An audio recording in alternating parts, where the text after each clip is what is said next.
I'm gonna be the best live streamer on Kick. I'm gonna be the best live streamer on Twitch. You're gonna be seeing me being big in crypto. But for now, we're gonna be doing some routine stuff. Welcome back, everyone. I still haven't eaten my breakfast, so might make some breakfast later and play a video or something while we stream. I'm gonna do some routine work like posting XRP tweets. And if you guys don't know, it's my day 6 of streaming. XR altcoins about to pump. We have a lot of nice announcements today. So let's see. Here, okay.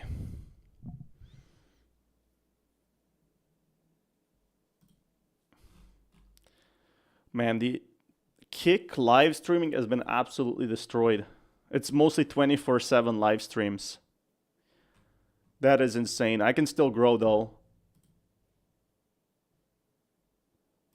It's all, everyone that's live streaming is literally live streaming just 24/7. It's 1, 2, 3 people, I guess.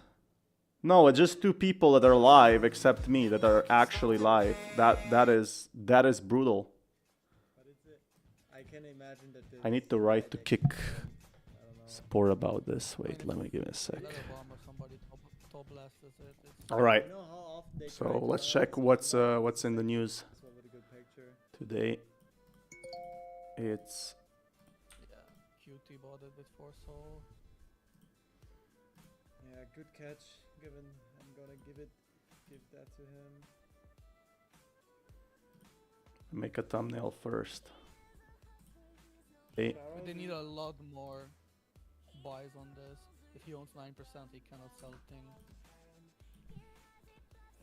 Shar, do you know what Bluebot is? Yeah, it's pretty much an extension for your trading hub, and it pretty much does all the transaction over second trading bot. But I don't understand why people, like, the only reason why somebody's promoting Bluebot to you or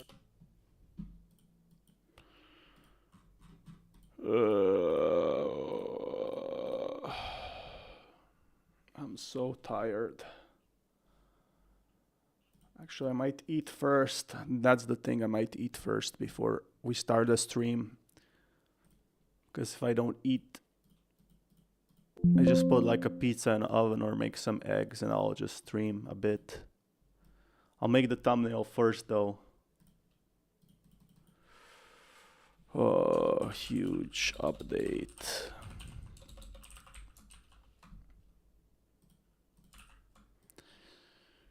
We're gonna grow the Twitter to like 1,000 followers now. And I might check some cinema later today. That's about it.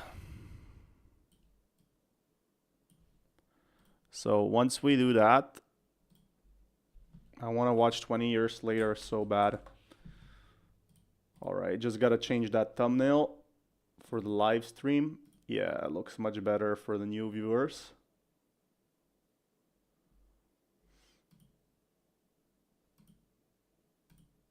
Okay, now we change the thumbnail. Now we can actually start the live stream.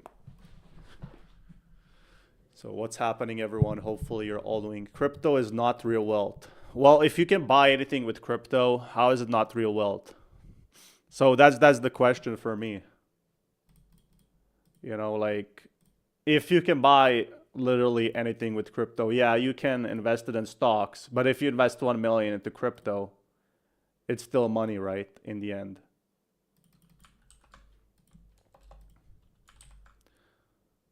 So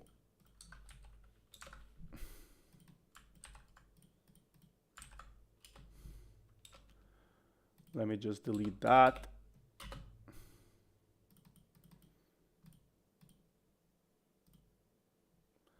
This looks much better. So the massive state of Twitch has been absolutely disgusting. what we've been seeing on Twitch right now. It's just mostly bots live streaming. It's just me and another person streaming. That is, I hope they fix that. They should fix that, to be honest. So, which day we're at? Day 21.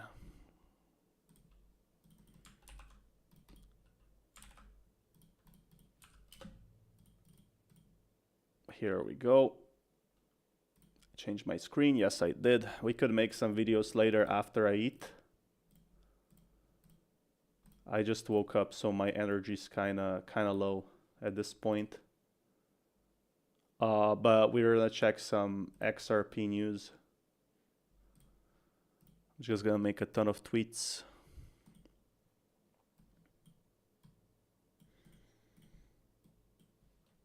Day 1. Okay.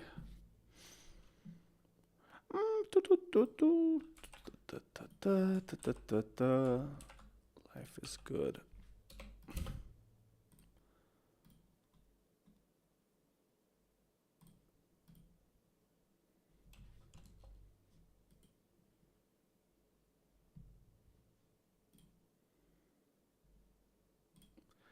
Wow, crypto has been booming lately.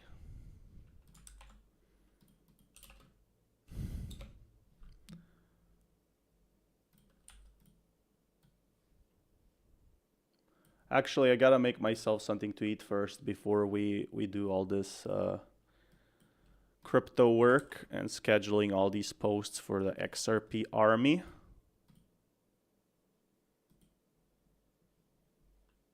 I gotta eat properly, so I'm gonna do that. I'm gonna keep the stream on for a bit.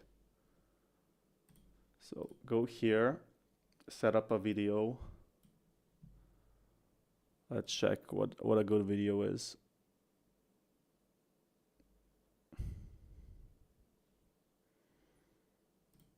Today, I'm going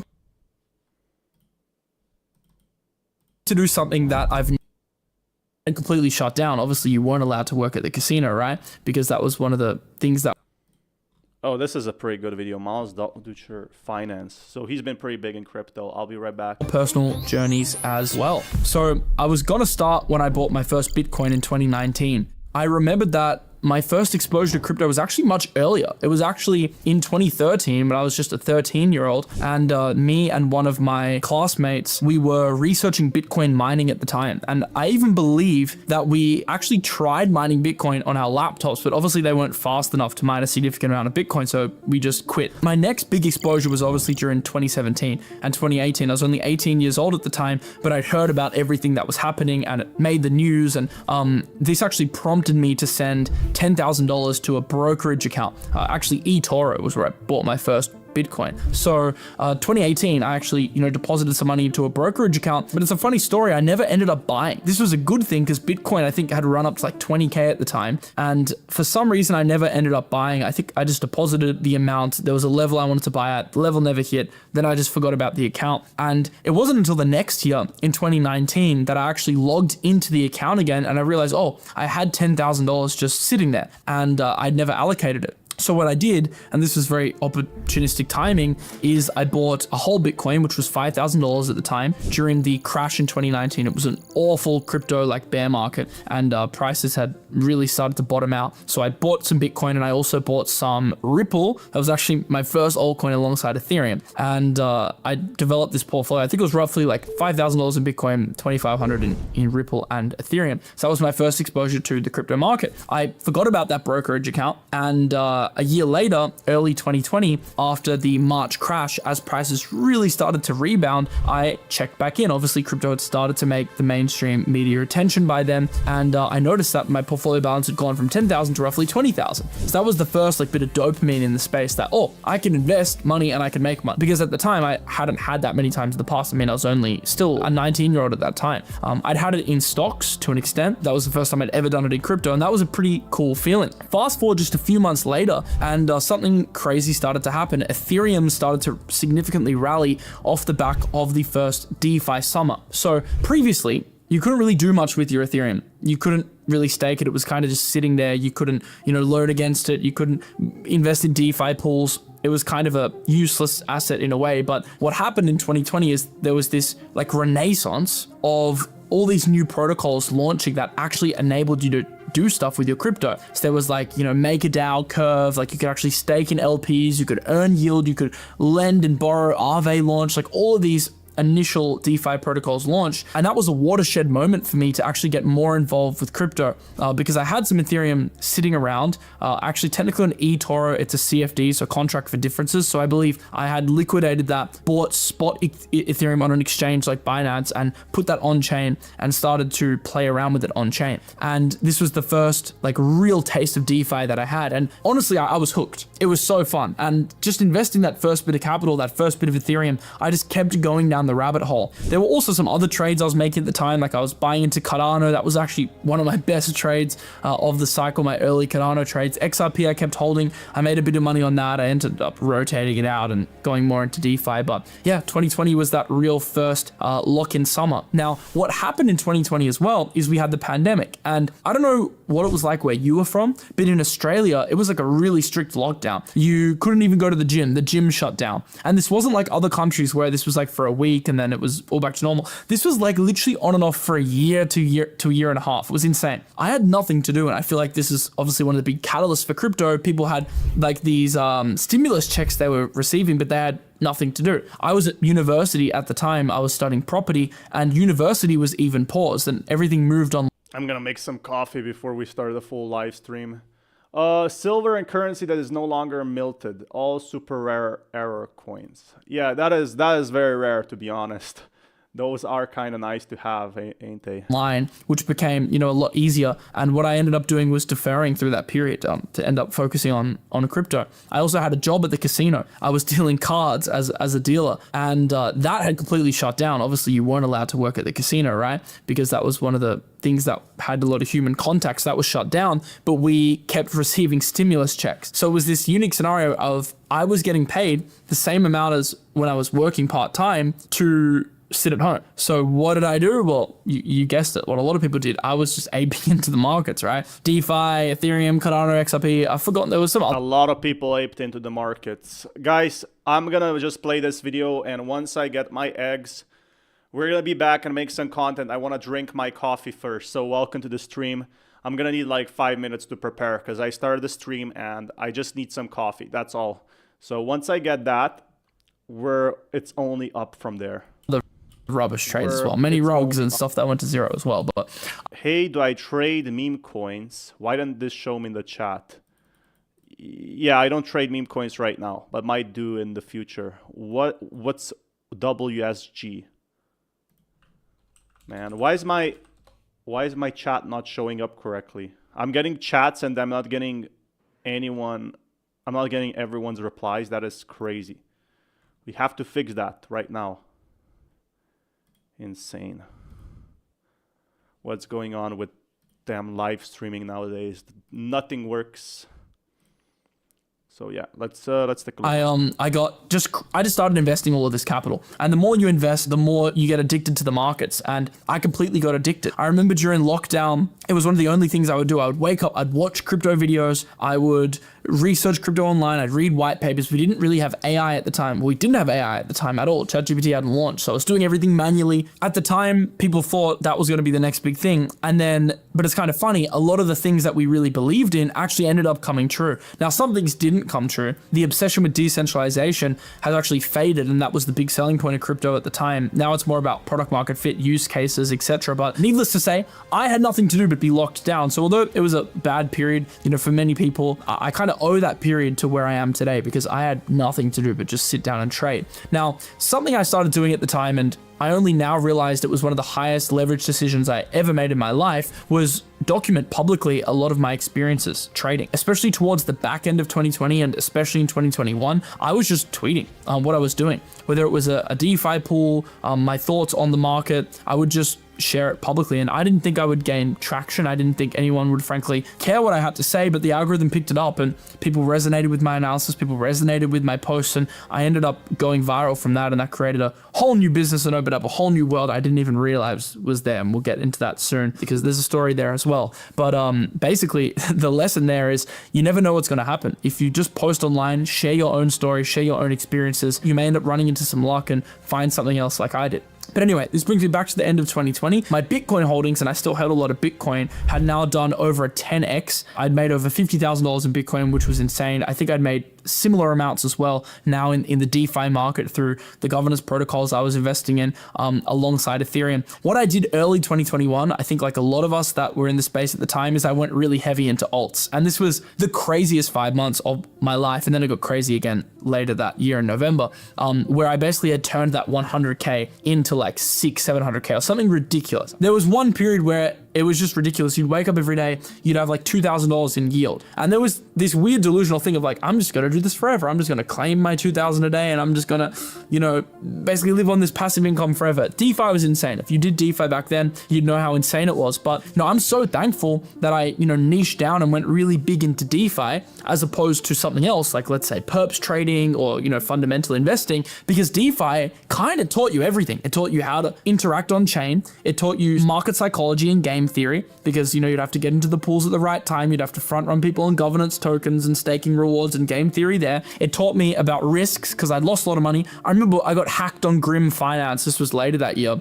And I, you know, lost a decent amount of my Fanta bag. I was so upset about that. So it taught me about hacks as well and security. It taught me about fundamental research. It taught me about trading versus investing. It was the best vehicle for me to learn about crypto. Since then, DeFi, it's still great in its own way, but it's changed a lot. And the use cases have changed a lot. Whereas back then, there were all these crazy like things to invest in with crazy yields. It was honestly quite insane. But yeah, going back to January 2021, allocated heavily in alts. By May, I'd see my portfolio. Look, I might be not quoting the exact amount to the dollar because I'm piecing this together from memory, but I think by May I was at least like 5 to 700K in that range from 100K, you know, originally starting with 10. So it's pretty insane how that transpired. But then, you know, I was on top of the world. I thought I was going to make millions. I was hit badly, very, very, very badly, because I didn't sell anything really in the run up, only small take profits here and there. And I was exposed heavily during a big crash that happened in May. I remember the feeling being like, I think I was sitting on the floor in the bathroom. I was like so depressed during this period. And there were a couple horrible nights. I remember Crypto Banter. I used to watch their streams at the time, and Rand did an emergency stream about the big crash. I remember watching that. That was back when, I mean, Banter's still huge relative to the space, but they were huge back then. And then I ended up joining them, which is a story I'll get into shortly in this video, which was kind of a nice full circle moment for me. But yeah, I remember watching them at the time, like, what are we going to do? Absolutely crazy. And June was no better. July was no better. It was a bad summer. Prices just going down and down, losing money. Super hard.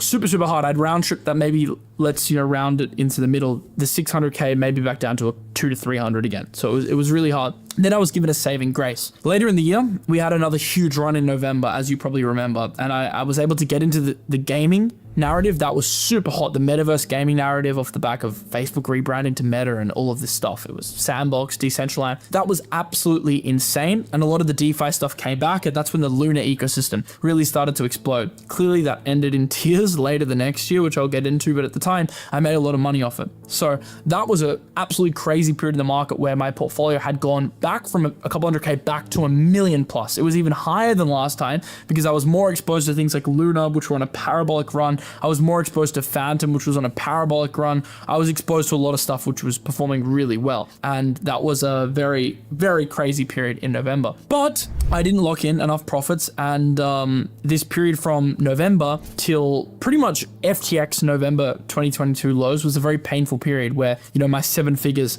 gradually dwindled down and down and down until at some point I just cut my losses on a lot of coins. And I'll get into that. But what happened in the interim was really interesting. My social media had obviously exploded in the bull run. I created a YouTube channel. I actually had a crypto channel in 2020. Not a lot of people know this, but I was creating videos. It's actually still on the current channel. They were just so bad that I privated them. But there were videos on like Cardano, Polkadot, Ethereum, like just really general stuff at the time. They were quite funny. I stopped doing that. I don't know why, I just stopped. And then later in the year, as I got bigger on Twitter, I think I hit like 50,000 followers. People were demanding YouTube. They really wanted me to create a YouTube channel. So I'm like, all right, I'll try this YouTube channel thing out again. Started a channel, started to explode. And then I discovered like this whole other world on YouTube. And I remember the feeling of when I made my first $400 in a day on YouTube. I felt like an absolute king. I was like, I'm gonna basically just sit back and chill now. I'm gonna make videos forever. I'm gonna make $400 a day. For me, in terms of income outside of my portfolio, that was insane. But obviously things would get even crazier later down the track. I'd only just figured out crypto YouTube at that time, but I didn't really have that much time to experiment on my own, because pretty quickly Crypto Banter contacted me and I was a big fan of them. So it was an amazing opportunity for me to go and work at Banter. So I remember getting on a couple of live streams so Rand could, test out whether I was a good fit for the channel. People loved the content. He believed in me, gave me a chance, thought I was smart, onboarded me to the channel for a DeFi show. So now I was creating DeFi content. It was still a good market at that time, but I didn't know things were about to really go south. I remember that February, I went to Cape Town. I met the team there. It was absolutely amazing. I was networking with like-minded people for the first time, leaving my hometown for the first time, and I feel like I grew a lot as a person doing that, and it was absolutely amazing. Then a couple of months later, Luna happened, and I've spoken about this so much. It almost feels like a past life in some way, but that was a bad thing for me. I mean, technically, I only broke even on Luna. I didn't lose that much money because I had all my Luna in Anchor. At my liquidation, I bought Luna at an average price of I think $30 in the end. I'd bought some at $10. It ran up to like $150. I think even higher at some point, but around that. I don't understand how you can lose that much. So crypto breakfast is here.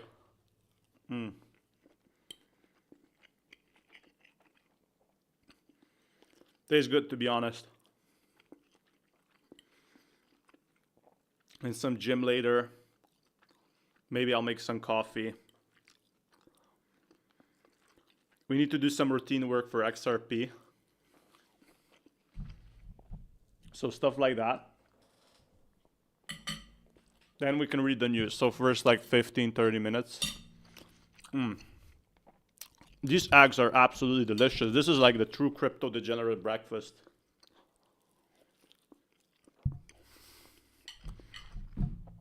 What if I just ran 24/7 live streams? Would I be the biggest crypto YouTuber ever?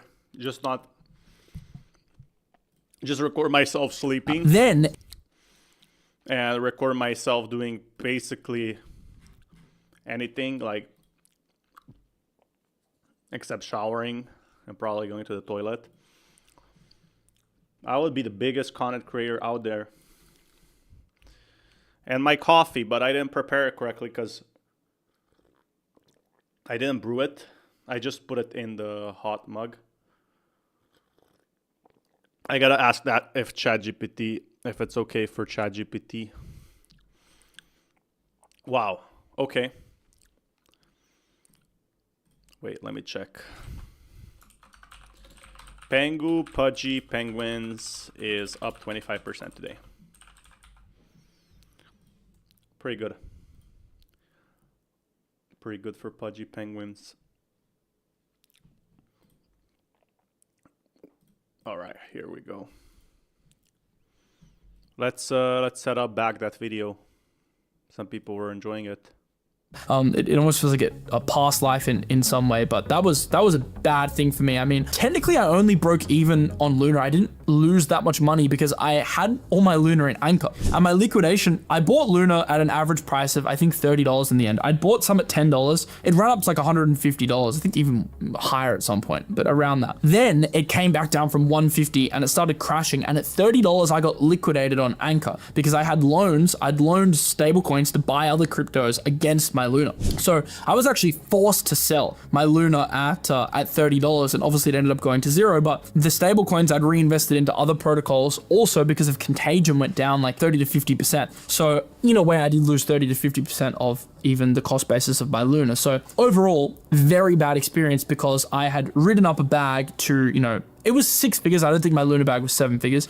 Yeah, definitely 6 figures. But then it had, round tripped quite significantly, got liquidated, and learned the hardest lesson I've ever learned. Now, dollar-wise, actually my biggest loss came this year, 2025 in January, but relative to my portfolio in terms of percentage, that was by far the biggest loss I've been through. And that was the first time that I was dealing with public scrutiny for the first time. The first time, I had to go on a live stream after losing a bunch of money and address the community about a coin that I was, bullish on, because I genuinely believed in Luna and the vision. I did highlight the risks as well many times, but of course I was still bullish on the coin and was willing to look past some of the risks because I thought it had a lot of upside. But needless to say, that was really hard, a really hard experience. I know it was hard for Ran as well. He lost a lot of money. He had a lot of conviction in Luna, and that was just a really tough period on the channel. I was actually in Miami at the time all of this happened. I remember I was, funnily enough, like shopping or at a mall in the car when I found out about the news, and it was around the time of Miami F1, and I had a friend from Australia visiting me, and I was absolutely depressed during this period. He's like, "What's wrong with you?" I'm like, "Yeah, it's just not good." I'm sure it's hard for all of you as well, but I'm going to be here for you guys in the good times and the bad times. Today certainly isn't easy. So let's break down what happened in the market. Let's break down where I think things are going in the future and what my plan is to combat this market, because it is very tough out there. And I think it's important for me to come on and address things head on, be totally honest and transparent with you guys about what happened to me and about what I think is going to happen to the market overall. That year didn't get much easier. Alts were pretty much down only. I went into protection mode. I made my portfolio a lot safer. Later in the year, though, I made some of my biggest buys ever during FTX in November. That was a horrible period. I remember being in London for a conference at the time. It was Token 2049, the first Token 2049 I ever went to. And I remember being in the hotel absolutely depressed. I remember when the news broke, I rushed back to my hotel because I wanted to be the first one to write a thread on it. That thread went viral.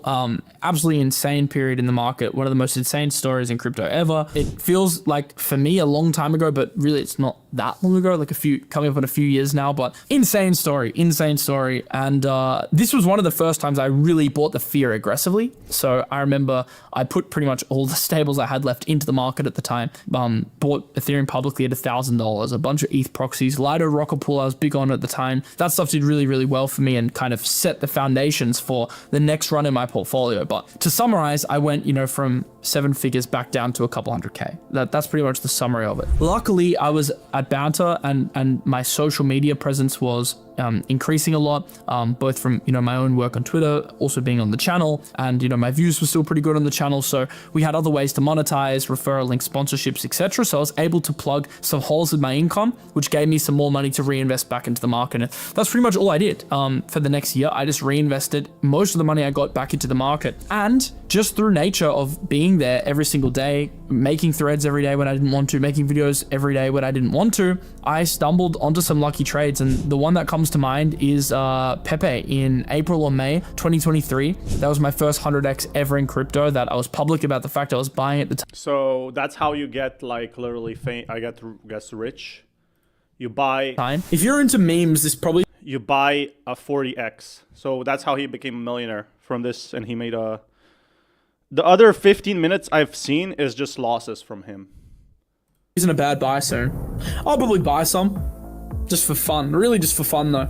And that was absolutely insane. That set the foundations for the big run that my portfolio was about to go on, and I didn't know it at the time. It was going to go on to be my best crypto trade ever. So absolutely insane. And I'm just thankful that I was there. I was thankful for the banter community because I was on the research call when I found out.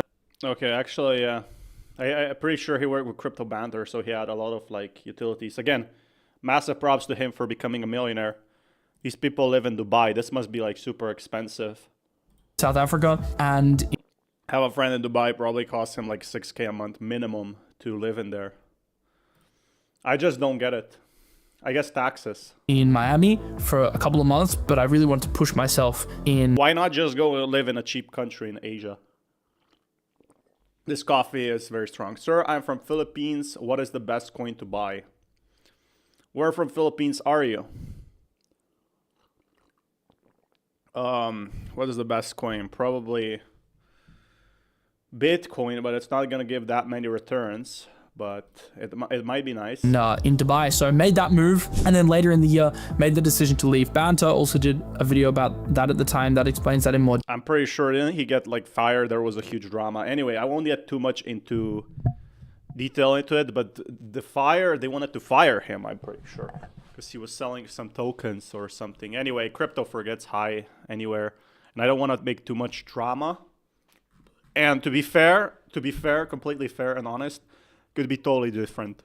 detail, but just decided to go my own way and grow my own business a bit Kind of makes sense because it did work out for him well. more. I was really thankful for the opportunity that Banter gave me, and ultimately I actually really enjoyed my time there, but I felt like it was right to step away and do my own thing, have some more creative freedom, and move into my own lane. And that's when I came back on this channel in the beginning of the year, at the beginning of 2024, and the next few months were insane. I hit some of my biggest trades ever. I was firmly a millionaire again at this point. The Pepe trade. I know so many people who lost everything and then made it all back. Lapu Lapu Cebu. Oh, I've been to like Manila and Mindanao, so I haven't been to Cebu yet. Was at a 50x. It didn't hit 100x until later in the year in November, and there were just some insane trades. I mean, I can't recap them all. I don't necessarily need this video to be a trading journal. This is more just to give you the story and yeah, share this stuff with you. But I remember I had an Ondo trade, a liquid trade from 20 cents to $1.20 that I sized up on that I did really well. I hit a 60x on the seed round, 2 cents to $1.20, which is just absolutely mental. I had other tokens that did crazy stuff, and it was a crazy start to the year. And then we had a very weird period mid-year where the market just started to stall, and I'd also round trip some gains. Luckily, since I learned so much in 2021 from losing all that money, I was much better at taking profits this time around. Now, not perfect by any means, and I'll get into very soon some big mistakes I made. I mean, if you're doing these meme coin trading, you gotta like take an advantage that you might lose everything. And you might be okay with that. You might lose all the money you have. If you're gonna do trades like that, you have to understand the possibility of risk of losing it all. Probably recent in your guys' memory. Now, it wasn't a crazy bull run like the past ones in terms of all altcoins going up at once, but it was the trench bull run. It was the memes flying and the on-chain agents flying. And I think with this meme bull run, there's always gonna be a loser right where there's gonna be a winner. It's never like 100% victory. It kind of pales in magnitude actually to 2021. When I think back, that was absolute mania. Everyone locked at home, just gambling. A very unique set of circumstances, almost like lightning in a bottle that you can't recreate now. But it was still pretty insane. And I also hit some very big trades in November, December. But I also didn't take enough profits. I made the same mistake again. And in January, I round tripped some significant Greed. The answer is greed, in my opinion. Profits. So I've been public about one of these trades, which was a meme coin where I had 1.7 million, never sold a cent. Most people in crypto talk about their wins. They're happy to show off when they hit huge trades or make massive gains in the... So yeah, people don't take 1.7 million. Would you really like cash out if you had 1.7 million? Is absolutely insane. Market, but most people don't talk about their losses. But it's kind of funny because, in fact, I'd say most of my success in crypto has been attributed to the fact that many times I've taken heavy losses in the market and went to 1.7. You should already be laddering out at that point, at least a percentage, but round trip to zero. There was a couple other positions where I had multi-millions, 3 million as well, which ended up round tripping to like 400k. I invalidated a portion. I still hold some to this day. Those positions have come down a lot. So I round tripped a lot. I was also taking some money on the way up, so I can't totally fault myself. I'm still in a much better position than what I was in 2021, and I'm thankful for that. And the business is also much bigger now, and I've had much more opportunities on the income side and on the investment side. And yeah, once you get started in crypto, you can make money like that really fast. Invested in, lots of rounds and stuff along the way. Some did badly, some did well. Doing another video which breaks down my investment portfolio in more depth, but probably my new default standard in the market will be operating a bit more defensively and a bit less aggressively, and unless the styles really align, then I'm still... I don't think there's any styles in crypto anyway. You either like go full degenerate and buy meme coins and all these coins that might not be available in 1 year, or you go and make it big with just having tons of money and being like a big corporation. These are the two paths I see. I don't see a path where, oh, I can be aggressive. This is not the stock market. So in the stock market, you can actually do stuff like that. But here in crypto, the market is not available for random allocations. Institutions do that when they have 100 million, and even they are like mostly bullish on Bitcoin. You can see them buying ETFs. But when you talk about making massive money, oh, I'm going to put all from meme coins, I'm going to put them into this small altcoins, and I'm going to diversify. This is not existing in crypto. Happy to do it. But throughout this period, I'm going to hold 20% Solana and it's going to explode. How are you diversified? If the whole crypto market falls, you're either in or you're out. That's literally it. Yes, there's some coins that perform better than others, but then you're gonna like lose more money than before. confidently say I've become the best investor I ever have. I really have a great feel for fundamentals. And if I actually ran the math, I think I spoke to like 200-300 teams last year. I was doing daily calls at one point, multiple calls. I'd grind in the mornings and then I'd book my afternoon with calls. And that's because the best way for me to research a project and to find gems was to actually talk to the team or talk to people involved with the project, because that's Smash that button, guys, if you haven't already. But seems like the thing is, he gained a lot of research when he was in Dubai, so that was one thing that probably really pumped his portfolio. He got so much experience from talking to people, from talking to millionaires. a pretty easy way to distinguish whether a project is good or whether a project's bad. I mean, at the end of the day, a project's only as good as its founder. So by having all these conversations, by doing dozens of podcasts, by constantly creating content and reinforcing things in my head, I became the best investor that I've ever been in my career. Now, I still think I can become better, but I really... That's the mindset of a millionaire. You're already a millionaire, but I can become better. That's true. But I just don't get it. If you're a millionaire, just take the money out, put it into like a safe fund. And I can't believe that I'm saying that as a crypto YouTuber. have experience now for the first time in a long time. I feel like I have an edge in the market. Obviously, conditions play a part in that, but I feel like when the market does well, I'm able to really do better than I ever have, because I have a much better grasp of risk management, but also fundamentals, and a better network, which helps. Obviously, by building the social proof. Having a network definitely helps, especially if you have like 230K. They probably make tons of money. But like, props to him, because he did lose everything and he made it all back. And now he's built like himself a community. So this is like how many 20, 40-year-olds, 25-year-olds can actually make $1 million. It's only in crypto that this can happen. I'm more into AI than ever. If you want to look at pound for pound, the year where I made the most progress financially and the year with just the most crazy ups and downs, it was 2024. Moving to Dubai, experiencing that. I'm not going into that in too much detail in this video because I'm going to do a full video on my experience moving to Dubai. That was a roller coaster. I've been in tears in Dubai. I've been extremely happy and benefited a lot here from the tax and many other reasons as well. But it's been a crazy journey, and yeah, I wanted to actually keep. Today's a bad day. You might be watching this on a good day. You just don't know. So I just constantly stay locked into the game in my Discord, especially, like always searching for opportunities, always improving, because you never know when the next big trade's going to hit. It could be next week, could be the week after. So I don't know what's around the corner on that front. I'm sure there'll be something. And on the There are communities in Dubai, but you got to make a lot of money to set it back, to basically make that money back.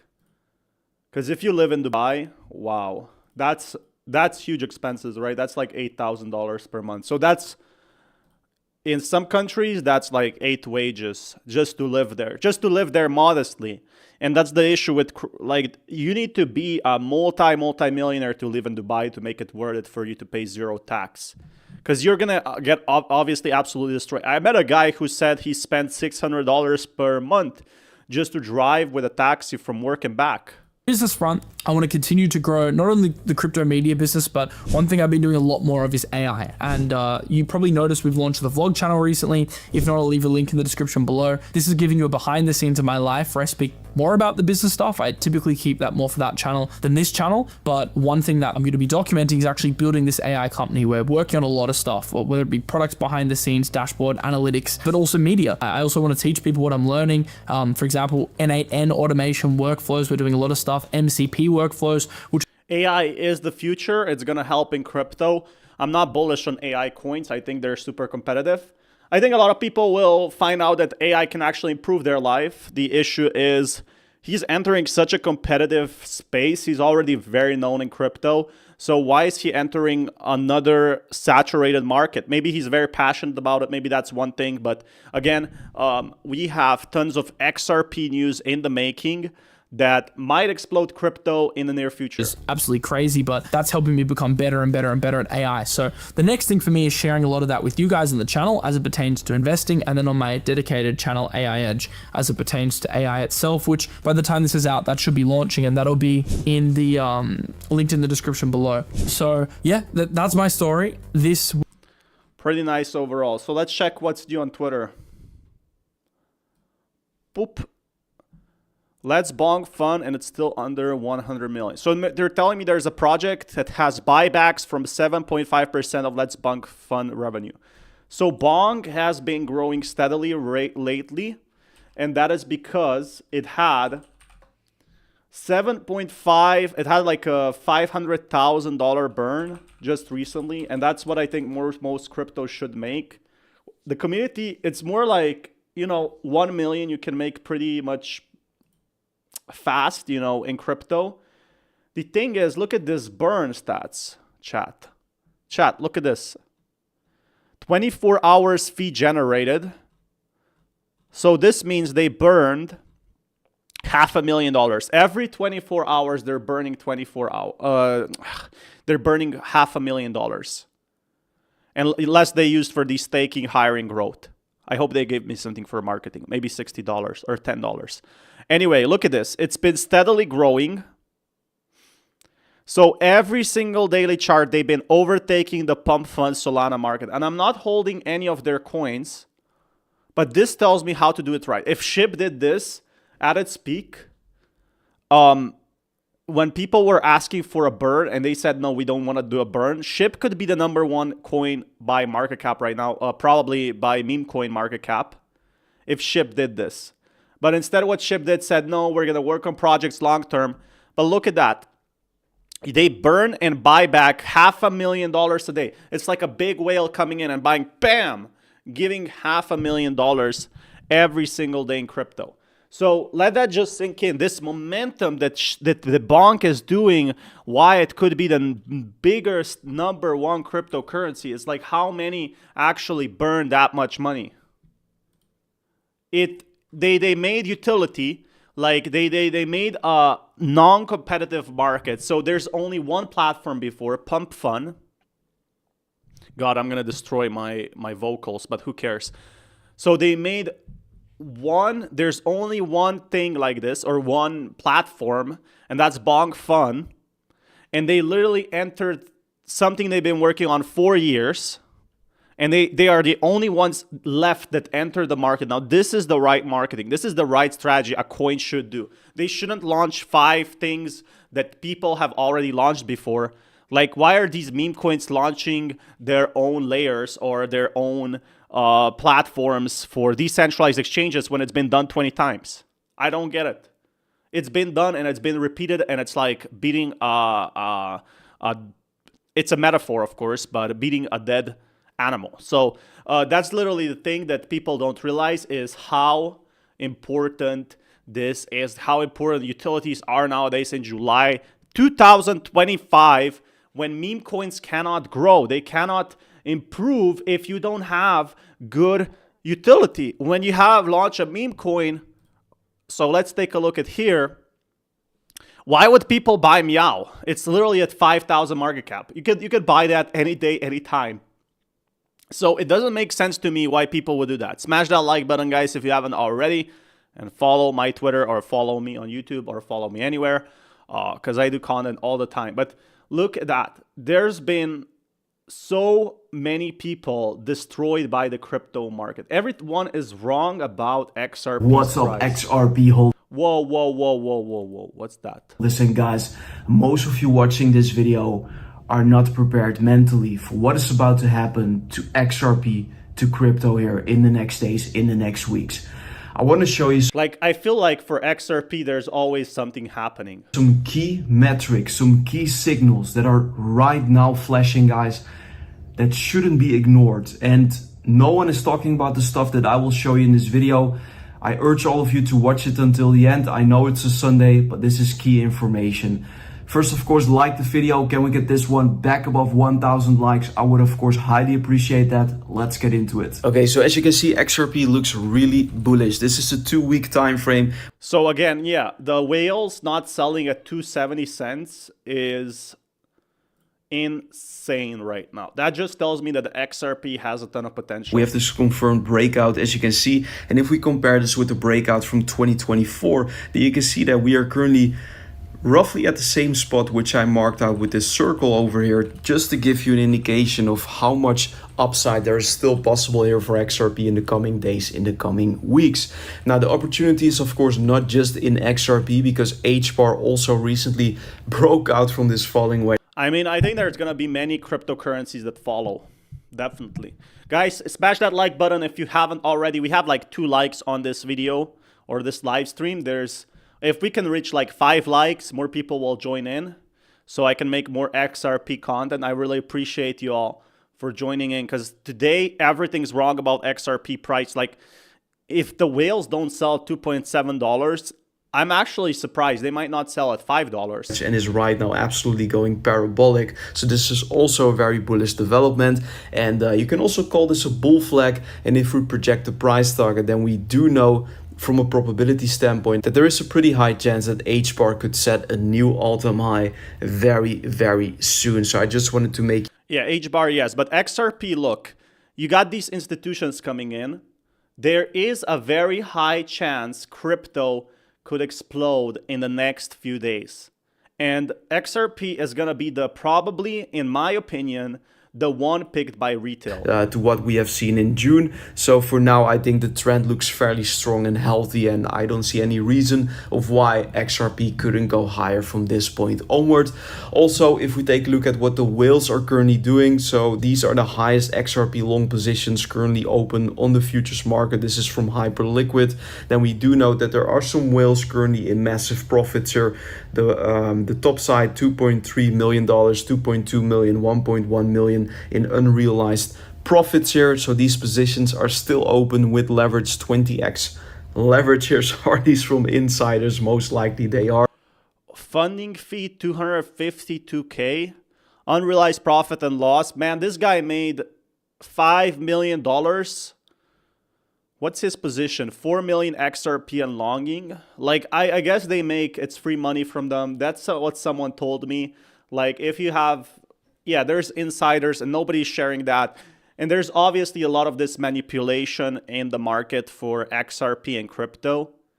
But like, these whales definitely know. If you have $25 million, of course, you're going to be making $5 million extra. Guys, you think you have $25 million by buying meme coins? You can make $1 or $2 million. But this tells me there's, you know, even if he goes 20x leverage, which means he borrowed 20x, it means to me that he has borrowed this money to actually make more money.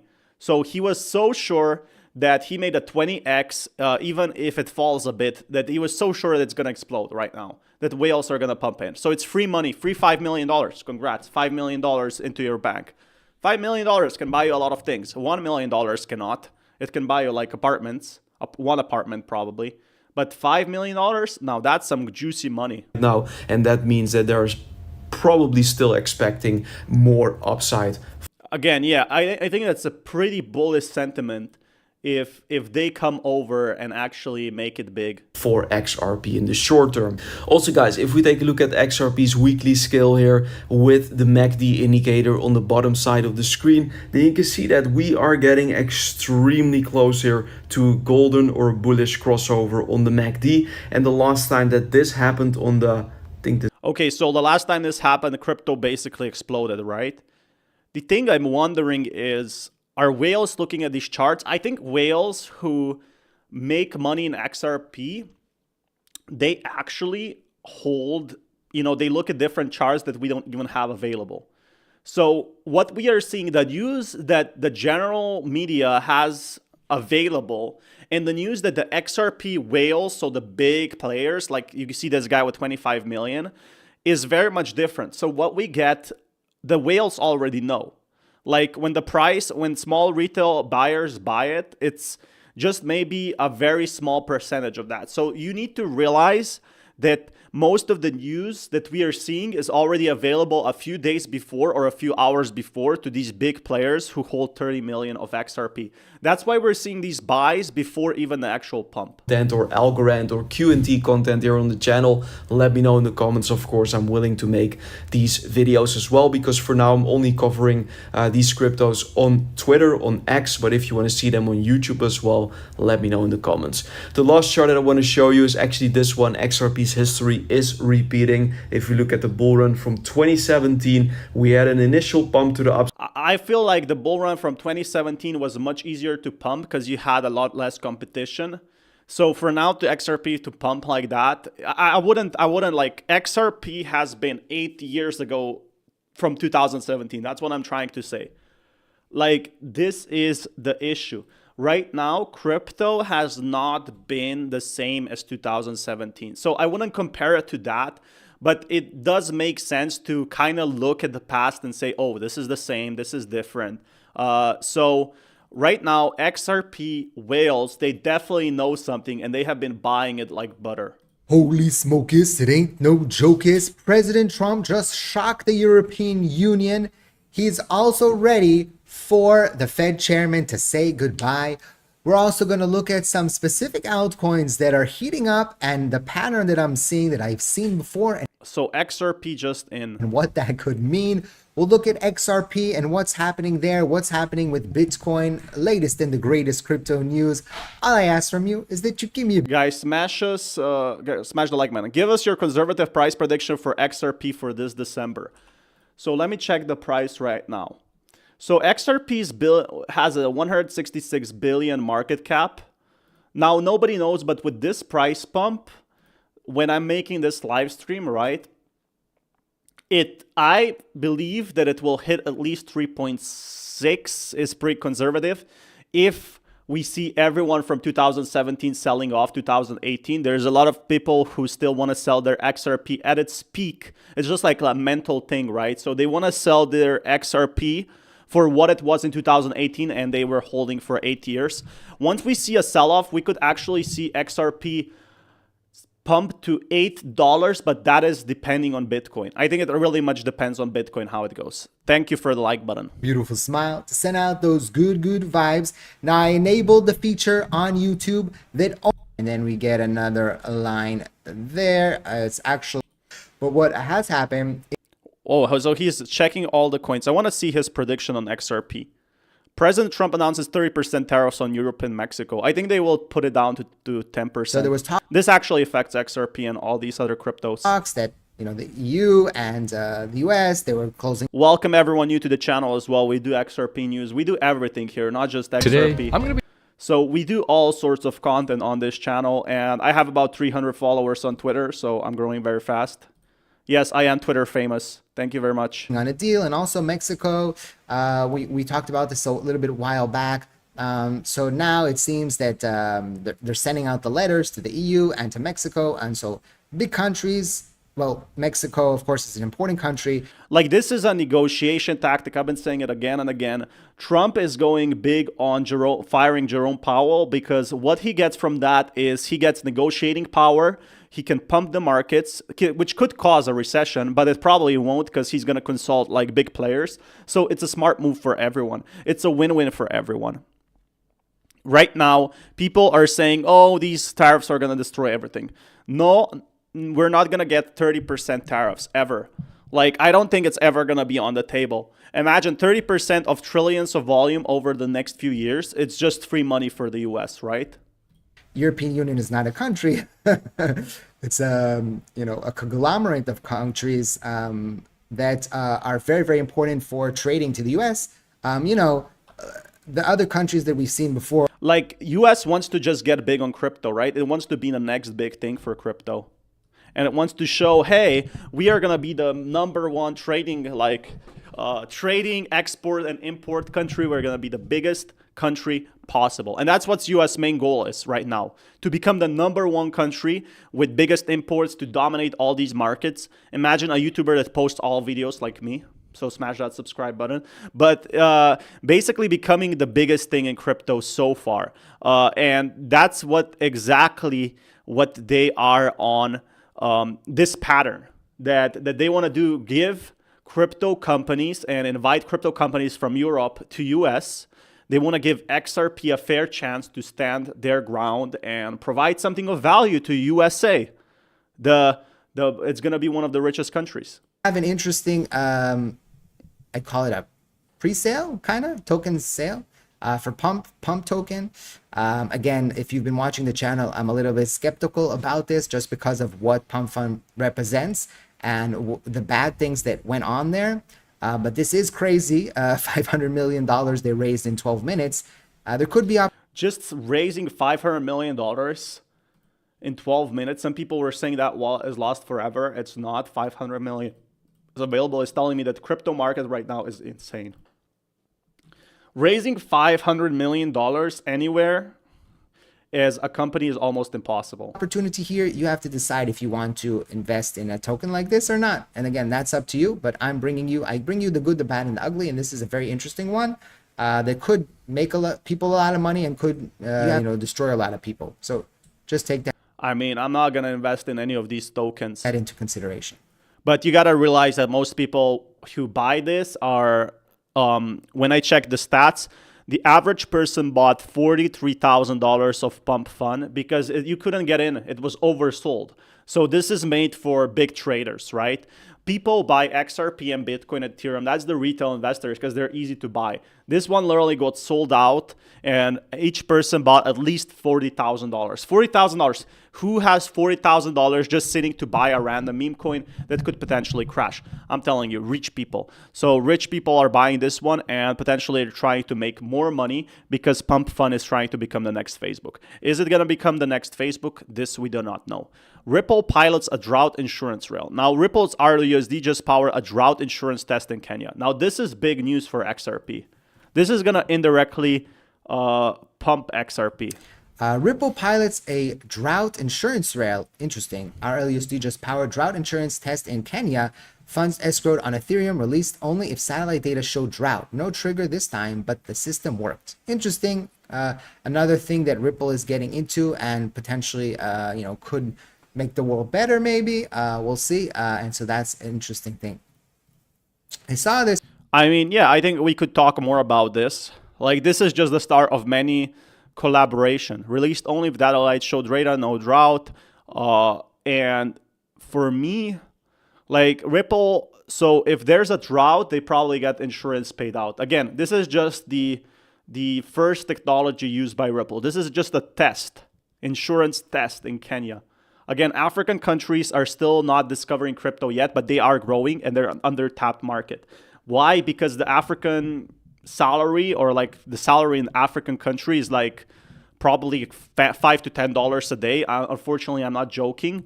And Ripple proving that they could go for their stable coin proves to the US government that technology is behind it. Because a lot of cryptocurrencies, they say we have the technology behind it. In 2018, the ICO period, so you could buy ICOs for very cheap. And I absolutely got destroyed on that as well in 2018. Now, they are probably proving to the government, to the US government, that they have working technology. Because once US government accepts Ripple, man, they will get IPO, they will get sky high. They've been building for 13 years. Very like doomsday-ish on the markets, saying that the markets were going to collapse and it's going to see the worst crash ever. And we had the pullback in February, and he said that we're going to see another one in May, and it didn't happen. But he continues to be a champion of Bitcoin and the crypto market. And he's saying, hey guys, I told you, buy Bitcoin.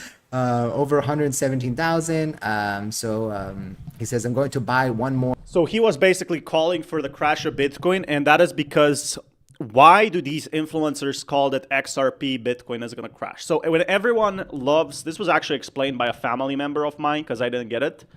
If you have a community, you have an opposition, just like in government. So you have an opposition that someone is going to hate something, right? And people hate XRP. There are some people who hate Bitcoin. So if you call that Bitcoin is going to crash on this, if you call it 6 times and you figure it out one time, then you can just say, oh, I figured it out.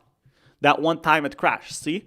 So it's exactly like buying and monetizing a community from people hating Bitcoin, because there's people who are old timers. They love gold, and there's nothing wrong with that. But there's the big issue that they are trying to monetize the hatred of cryptocurrencies, and there's going to be people that follow them. There's going to be people that follow someone that hates XRP. And that's the open market. You can hate a cryptocurrency. You can hate it. But the issue here is you will be wrong most of the time. When crypto goes down, people don't know when it goes down. They just try to predict all the dates. If I said 365 times a day that crypto is going to go down, I might be right half of the time. And then I can just say, oh, I was right. I did it correctly. Now everyone should follow me because I predicted that XRP will crash 20 cents on the bear market. And it's going to go down further, and then it goes up, and you say, oh, but I was right so many times. So again, it's psychology. It's very much like that. And ETF spot inflows are actually bullish for XRP. That he's Smash that like button, guys, if you haven't already. Appreciate you all. a experienced investor, and he knows, Let's get to 10 likes. a lot of stuff, and he was actually kind of anti-crypto for a while. Keeps talking to you about Ethereum. I don't know. Is that a signal? I don't know how to eat it, because usually when people that are not in the market start talking about something, that is actually a bad sign that you might be close to the top. But he's in the markets, he's with his ear on the ground, he's reading articles, he's understanding things. So maybe Guys, I made a poll. Go comment down below. Check the chat, guys. we could potentially see a run up also in Ethereum that hasn't really seen much love in the past day or so. It did see love. It's, I don't know, here we were having So the issue with Ethereum is all the institutions were waiting for it to become very cheap. That's the biggest problem with Ethereum right now, is that most of the institutions, why would they get it if they can get Bitcoin for a much better price? So they were just kind of playing like a competitive strategy game with Ethereum. And they were saying, oh, I'm only going to buy it when it's $2,000. And then they were waiting from $3,800, $3,000. They didn't want to buy it. And they kept shorting it. They made money on that. So the big institutions were waiting for the government to do these ETFs. And there was no demand for Ethereum, because why would you buy Ethereum if Bitcoin gave you more money than that? everybody's at the top of the top, and that freaks me out a little bit, algorithm, everybody. So that's a little bit concerning, but we can live in that top zone for a while, and we'll see how this again plays out. And the market to add to this, I definitely think that XRPs, Ethereum has a ton of potential. Like the utility behind it is still gonna be like a legacy coin. Just like Bitcoin, it's going to be that big thing that everybody's talking about. The issue is, where are the retail investors? They're gone. They're far gone, and they're buying other meme coins. When you buy Solana, you buy meme coins as well. So the reason people buy Solana is because they trust Trump, and they trust that, Trump picked the coin. And basically because it's like a meme coin type of thing. And that's what I'm excited. Is XRP going to go up? I probably, like, the data points show yes, unless we're going to be seeing the markets go potentially down. But all the data points show that crypto bull run is not even stopping, that it might go even further. So the issue with Bitcoin, Ethereum right now is just it's more risk for less reward. So the big institutions just put 10 million into Bitcoin. Closer, maybe it mimics a little bit shifted, like we're seeing here. There were times that it was very I agree with some stuff about Ethereum. Like Ethereum is going to be listed as an ETF first, so that's the major advantage. Next up is probably going to be XRP, other meme coins. So it's definitely not over for ETH. I just think that the development right now, it's getting more competitive. That's the thing. 2017, 2018, it was not so competitive as 2025. So if you remember 2021, there was so many retail investors that were talking about Ethereum. Now it's nothing like that. It's way worse. And that's the big problem that like ETH holders are seeing right now. We are not having that many updates that Solana has. Solana is launching its own phone. We have maybe AVAX, which is like more a decentralized platform. That's the only one performing worst. But Solana is definitely launching their own coin, their own token, their own meme coins. And that's what's keeping people buying Solana. XRP has zero competition. The only competition for XRP was Terra Luna Classic. And Terra Luna Classic failed. And once the lawsuit was over, all these big institutions, what would they buy? Luna Classic, which doesn't exist anymore, or XRP. So just realize that XRP with zero competition is pretty good news. Smash that like button, guys, if you haven't already. We are going to be entering more news pretty much shortly. Let's check a XRP video after that as well. Freaks me out a little bit, you know, algorithm, everybody. So, you know, that's a little bit concerning, but we can live in the. I want to see if, like, we're checking all cryptocurrencies here, but bear warning XRP. 1.3 billion gone. What you need to know. So I know this guy for some time. Stockmo has been pretty big in crypto. Let's react to that. They got hit pretty Thanks, bro, for subbing. Welcome to the channel. hard. Wait till you hear this. And there was over 600,000 people that were shorting crypto. And they got roasted. For us who were long, the bulls, we took charge. I always told everyone, if you are shorting crypto, just be prepared to lose everything, because it's way easier to call the pumps and say what's going on, what's going wrong, than saying, oh, it's going to go down exactly at this date. And this has been building for a while. We need to go over it because a lot of people have been asking me. And this is the big question. Ask yourself the same thing. What do we do now? It's run. It's absolutely making bank. XRP is running. Ethereum's running. Bitcoin's running. Everything seems to be running, Mo. Welcome everyone to the channel. Thank you so much for smashing that like button. It supports the algorithm. So that is something that I am really excited for. Is XRP gonna be the next big thing? It very well could be. I'll probably make more videos on XRP, but right now, all these small traders got destroyed, and everyone who's longing right now is gonna make tons of money. All their shots, push it down, ruin us who are trying to see this grow. And you know, if you're shorting it, you want us to lose. You want crypto to fail, because if it fails, you make money.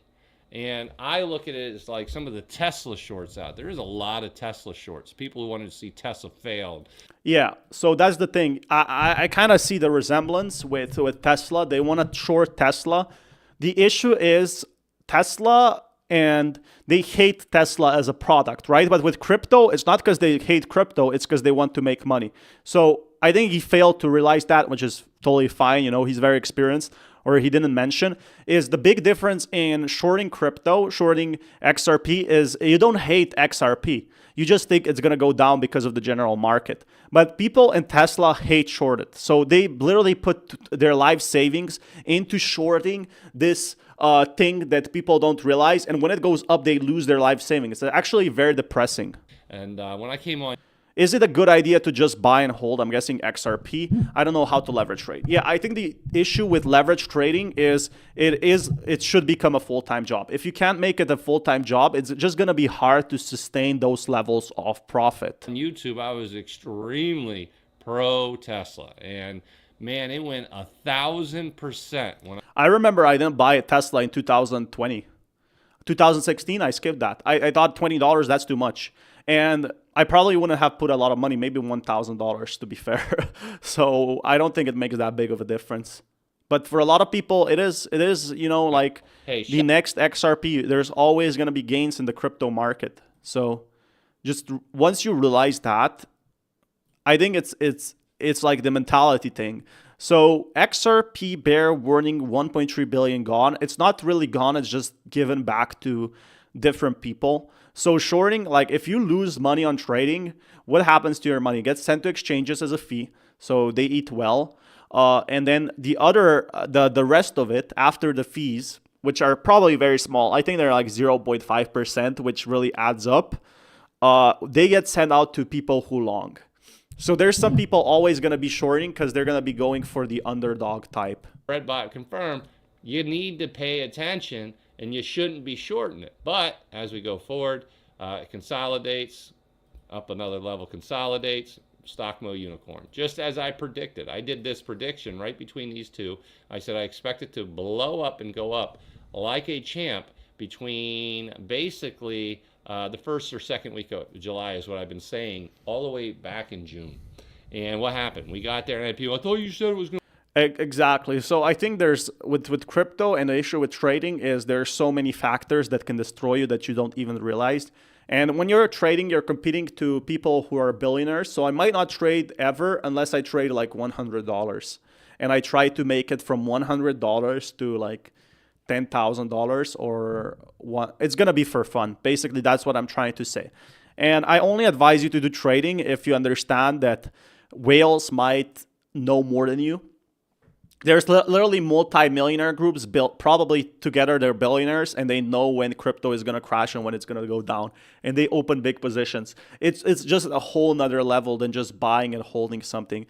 If buying and holding is like a 2 out of 10 difficulty, trading is like a 7, and people try to make it full time, and you're going to be stressed for what? For extra money. So just keep that in mind, that XRP, holding XRP and steady coasting is like, it's not bad money. You just made 20% this week if you held XRP, right? If you bought when people told you, or at least did the analysis, you made 20%. If you do trading, you might make 5% a month, 2%. So literally, you would get more money in the bull run by just holding meme coins, not even trading. So that is pretty sad, because for some, trading is like gambling, and they feel they get a dopamine rush when they get like $10,000. That's what happened to a recent trader. He lost 10 million. We see the thing starting to go back down to the 50 EMA. Is that possible? Absolutely, it's possible. I had a lot of people I talked to ask me, what do I do? I just don't like it. I don't feel comfortable. I said, you do what's best for you. You do what's best for you. And they're like, I'm going to lock some up. And that's fine. That's up to each person. Now, I'm in this for the long term. I look at this as, am I satisfied? And you can look at it your way.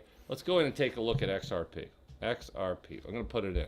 So you can look and have a nice. I think you got to also check like 270 is pretty good price level. It tells me that the whales don't want to sell. The whales are waiting right now. The whales are waiting for buyers to buy more before they sell. Obviously, there's going to be a sell-off at 270. So what they're doing right now is they have like millions and millions stocked up. And once that happens, they might sell like 20 million of their coins and XRP might crash. This is just my price prediction. But when that happens, wow, like XRP could be booming once the supply gets sold off. Like once the big institutions buy. 270 looks good. You think $3 look good? Man, I would expect this thing to fly. Now that's yeah. I mean, if it's $3 and nobody's selling, wow. Like that's bullish. Guys, smash that like button if you haven't already. It really supports my channel and only takes 1 second. I am getting a new camera. I'm getting new gear in about 4 or 5 days. I'm streaming every day on here. XRP, I'm streaming anything basically. XRP is what people love to hear me talk about, but I am talking about other cryptos as well. So I'm posting like 15 times a day. And I think that's the important factor is I've been in this crypto space for 4 years. The reason, like, I just came back like a week ago and we're already exploding in numbers. And I post about 15 videos a day. So if you don't like one video or a few videos, I don't know what to tell you. There's plenty of content there, especially in XRP. And that's why people watch me on my stream, because it's kind of my responsibility to educate people if XRP is going to fall, if XRP is going to go up. Again, not financial advice, but there is a ton of content in the making as well. Massive amount of money. So a lot of good things out there going on for everything. And so that's the XRP. This is the daily. Let's go over and take a look at the weekly for this. So when you come in here and you... I like XLM. We got to check that coin as well. How can you know ahead of time if there's a sell-off coming up? That's a really good question. Is there any way to be more proactive than reactive? So the issue with sell-offs is nobody can predict literal sell-offs. So there is some signs. And if you know when a sell-off is coming, people have literally started to short these sell-offs. So there's the feeling that people know when it's going to happen, but then the crypto goes up. So the hardest time, it's easy when crypto markets are going up. You buy something and it goes up, right? So that's very easy part of making money. But the hard part in the bear market is actually saying, is it going to go lower? So you don't know if it's going to go, when it's going to stop going lower, right? So nobody expected the crypto markets to pump except maybe a few key players. So that's the bullish factor. So what most people do is they just hold for a long time. Check out the weekly. Wow, Mo, that looks great. Does it? Does it look great to you? I get it. We blew through the Bollinger Band, pushed back down, and yeah, that is definitely very, very nice right now for XRP. So anyone that's holding XRP at this price point has probably cashed out a small amount. And they have been, just holding the big factor. That's what literally the charts say. Look, you can see someone bought, overbought. So people who have shorted it here on a day trade, they said it's oversold here. No, it got bought again. And this tells me, this looks like a whale chart, basically. This looks like someone, which is a whale, has bought a big amount of XRP. This is exactly looking like that. So I am bullish. I think we could do another XRP video. There's so much XRP content today that I want to cover. Wow. XRP price, XRP breakout confirms to $3. I think $3 is just set in stone. Like, you can probably, like, if XRP doesn't hit $3, I'm probably quitting crypto. There is no way that XRP will not hit $3. It's been hitting it so many times. And right now, it's 23% up. So what's stopping it from gaining 18 cents? Like, literally, people will want to hit it $3 again. And if it doesn't happen, then I've lost all hope for crypto. Because right now, it's pumping as I speak. With XRP, and you guys need to be aware of it as we head into the big crypto week. XRP, in my opinion, is looking for a massive breakout, continuing the move that we saw earlier on from this week. But there's a big... How high can XRP go? Well, you got to look on the 3 to 5 year chart. Again, this is not financial advice, but it could definitely hit, in my opinion, at least $10 if in 10 years, like by 10 years, depending on the regulation. So I'm waiting for regulation to move. And once the regulation gets out there, that's bam, easy money, right? We're waiting for the US government to confirm XRP. Big announcement coming on the 18th that you need to be aware of. And more importantly than that, we could actually see the magic $3 break this week. I'm going to take you through why I think that is and show you exactly what's going on with the price of XRP. So all you have to do is hit the like and subscribe button and let's get into it. So as you can see, XRP is on the move. We broke out of this back here Friday the 4th, as the rest of the market did. Bitcoin. So yeah, $3 is just set in stone. But what about $4? Can XRP reach $4 this bull run? It's going to be a bit harder, but it's not impossible. Heading back above 118. But look, XRP with that retest now absolutely exploding on the day, nearly 3% already. And it is moving to the upside, as well as many of the other ISO 222 coins, such as HBAR at 15%, Algorand nearly 11%. We're seeing some big moves, and we're seeing some big moves in some of these really important coins. So what's going on with XRP? Can it become $1,000? Is this BS? I definitely think it will never become $1,000. Because when you look at the market cap, even only if 99% will be burned, it will be $1,000. That's the issue. It can never physically become $1,000, because if it becomes $1,000, if you hold like, for example, if you held it at, you would 1000x. If you hold $10,000, you would have so much infinite money.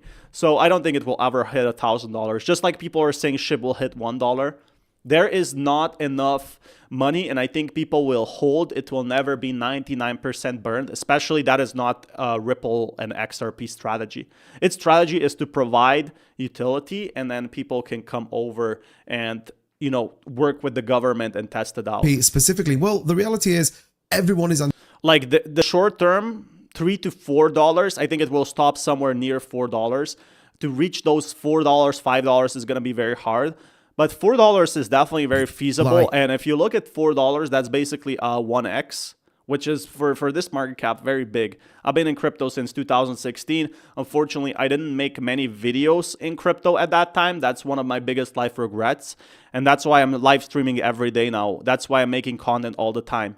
Because I missed out on the 2016, I missed out on 2018, and I missed out on 2021 after I stopped uploading. I used to be one of the biggest Shiba Inu channels. And that's where XRP might explode. I have a lot of info, and it's kind of like my responsibility to at least share this info with the community. 18th, the final day of the big crypto week. Now, if this doesn't tell you something big is coming this week, I don't know what to say. XRP launch date. So there's an IPO release that a lot of people are waiting for it to come. So XRP ETF might pump XRP to like $5, in my opinion. It will at least pump it half a cent. Again, not financial price prediction, but look how many big institutions launched XRP. Say, we already know that there is a ton of ETFs that have been put through from Bitwise, Canary Wharf. We're still waiting for something like BlackRock or Fidelity. We thought we'd maybe get one of those prior to it going live. But I think right now, well, the SEC is simply in a place of getting it live. So yeah, we're all waiting for SEC. We're basically waiting like a shopping cart. But look at that, how much money they have. And all these issuers requested, can we have XRP ETFs? Wow. XRP ETFs on 11 different platforms, and these will probably get accepted at the same time, in my opinion. So ETFs are going to be much easier to buy XRP for the general person, so the general audience, than anyone at crypto. First, they ignore XRP, then they laugh at XRP, then they fight XRP, then XRP wins. Right? So it's literally just a win-win for them to issue this. And guys, this only has 25,000 impressions, not even views. So smash that like button, because this info is very rare to come across. You gotta literally search info. This is not something XRP will post on their X account. It's something that you can only see if you're like a content creator searching for this, or if you watch a content creator. It doesn't necessarily have to be me if you don't enjoy my XRP content. But the good news is there's content creators like 2Bit Crypto finding this info and sharing and explaining to it. And then I add extra like info on what it will mean. So this is right now very bullish. Volatility shares XRP ETF volatility shares 2x minus 1x. I'm guessing volatility is how much the XRP will move. So if it drops 10%, it will drop 20%. If it goes up 20%, it will drop 10%. And the volatility shares minus 1x is probably the more safe path. So if XRP goes to $5, you only get half the profit. So I never saw that, these ETFs, but there's actually different ETFs that you can buy. So there is one ETF where you can say that XRP will go down and short it. Like, I didn't know this existed. XRP is the way, no doubt, is all out there. What obvious signs? You need to know which coin is the one. I think it becomes like a government thing when you check what the government does and which coins they pick. They're just going to buy 680 million of crypto right now. And this to me shows when they applied for this that XRP has the potential to be one of the biggest cryptos. Again, how many cryptocurrencies do you know that work with the government that get listed as an ETF? Right now, not many, because regulation is just getting started. So we are seeing a massive rebound of XRP holders coming back to crypto when this government wants to work with the institutions. As part of its ETF as well. So the fact that we're going to see a ProShares XRP ETF on Friday, for me, tells me we're going to get a ton more stuff over the course of this week. They did announce that following the recent listings on the DTCC platform, the launch will coincide with a significant period in the crypto market marked by XRP's upward trend. And I think this will definitely drive not only excitement, but it'll definitely drive adoption as it walks through. People are Exactly. So the ETFs will just be a listing to show the US government, hey, these big players listed XRP. So we will work with them for a long time. It just makes sense, right? It's like think about it like a business. When you first start a job, it's very, very hard to read and get your first position. But when you have maybe 2-3 jobs with the same skill, let's say you work in a restaurant The first job is a restaurant, you can only get trainee or no salary at all. But once you have 5 different partnerships or you have worked in 5 jobs, it's way easier to get your 5th, 6th job, to get a better position. Same with XRP. That's why it's trying to build its trust with the community. Keep messaging me and chatting me on the chat. I'll read it later. I just want to get over with this Tim, we're gonna video. see And we're going to be reading the chats later. big move here on XRP. It was announced earlier on that, look, we're going to see both long and short leverage positions as well as high liquidity and more institutional activity coming for XRP. This will be a spot ETF, and I think this is going to be really, really important. Again, spot ETFs Just are for huge. reference, by the way, and we talked about this a good chunk of time ago. The hashtag XRP ETF is currently at new all-time highs. Again, you can literally buy an ETF that can short the market. So there's the other thing. You can buy an ETF that is going to short XRP, and there's going to be people who do that. That's exactly what I said. So XRP, it can be short, and there's going to be still whales going to say that XRP will crash in price, and people will make money off that. And these are really good. Like, that's something we don't see. I haven't seen this anywhere in crypto yet. And that's what I'm excited about, is people will still use these in bear markets. So XRP will still be getting talked about even as crypto goes down. XRP is outperforming both of those two categories. More people are searching. Yeah, XRP is getting searched more than Bitcoin and Ethereum. So there's a very big price indicator for crypto, and that is how much are people searching for XRP and Bitcoin and Ethereum. And right now we can see that people in USA, people in Canada, people in parts of Europe, people in Africa, Australia, they are searching for XRP. So they're searching more for XRP, and they want to buy more XRP than any crypto, than if you search crypto or Ethereum. Now, this is a very big indicator that has proven very worthwhile in the past, that XRP might be hitting an all-time high. It's like literally the most #1 talked about cryptocurrency. I feel like it's talked more than Bitcoin at this point. And you can look at the charts. It's talked more about than Ethereum. Because right now, 2021 was Ethereum's level. Unfortunately, it's XRP now, or unfortunately. But you can see that they are becoming the biggest talking point. And once retail investors get in, that's why these big institutions are buying it right now. They're buying it at a very cheap price because they're going to sell it to retail investors later. So yeah, XRP might crash at $4 or $3 or $5. Who knows? It's up to these big institutions, right? But there is factors why XRP is growing now. Just the community itself is like probably like Gary Gensler went to the SEC, like the CEO of XRP or Ripple, which basically owns XRP. And they went ahead and they spoke for 55 million crypto Americans. Like, the government is looking at XRP right now. Why? People know something's coming this week. The fact that you've got Trump talking about it, albeit through ETF filings and etc., then they know what's coming. And I think we're going to see a big breakout. I think depth coming. Yeah. So this got me more bullish, because if you see this chart, I saw it in 2021. I saw it in 2016. I saw it in 2018. I can actually pull it up right here. Google Trends. You search Google Trends, and right now XRP. I'll check the chat as well, guys. So keep chatting in the chat box, and I'll read everything. Is because I'm trying to finish this video, but there's so much to talk about in crypto right now. So just looking at the live charts for XRP, if we check over here, and we check 2018. Yeah, it's never been so much talked about. It was talked about more in December 2024, but the hype is rising back. So take a look at this. I'm just going to show this really quickly. So the hype is here. It's literally back at coming to all-time highs. Now, this pump is a very good indicator. It's not stopping yet. It's literally more talk than 2018. It's more talk than 2021. And it's a very, very good indicator that crypto is going to be like the next big thing.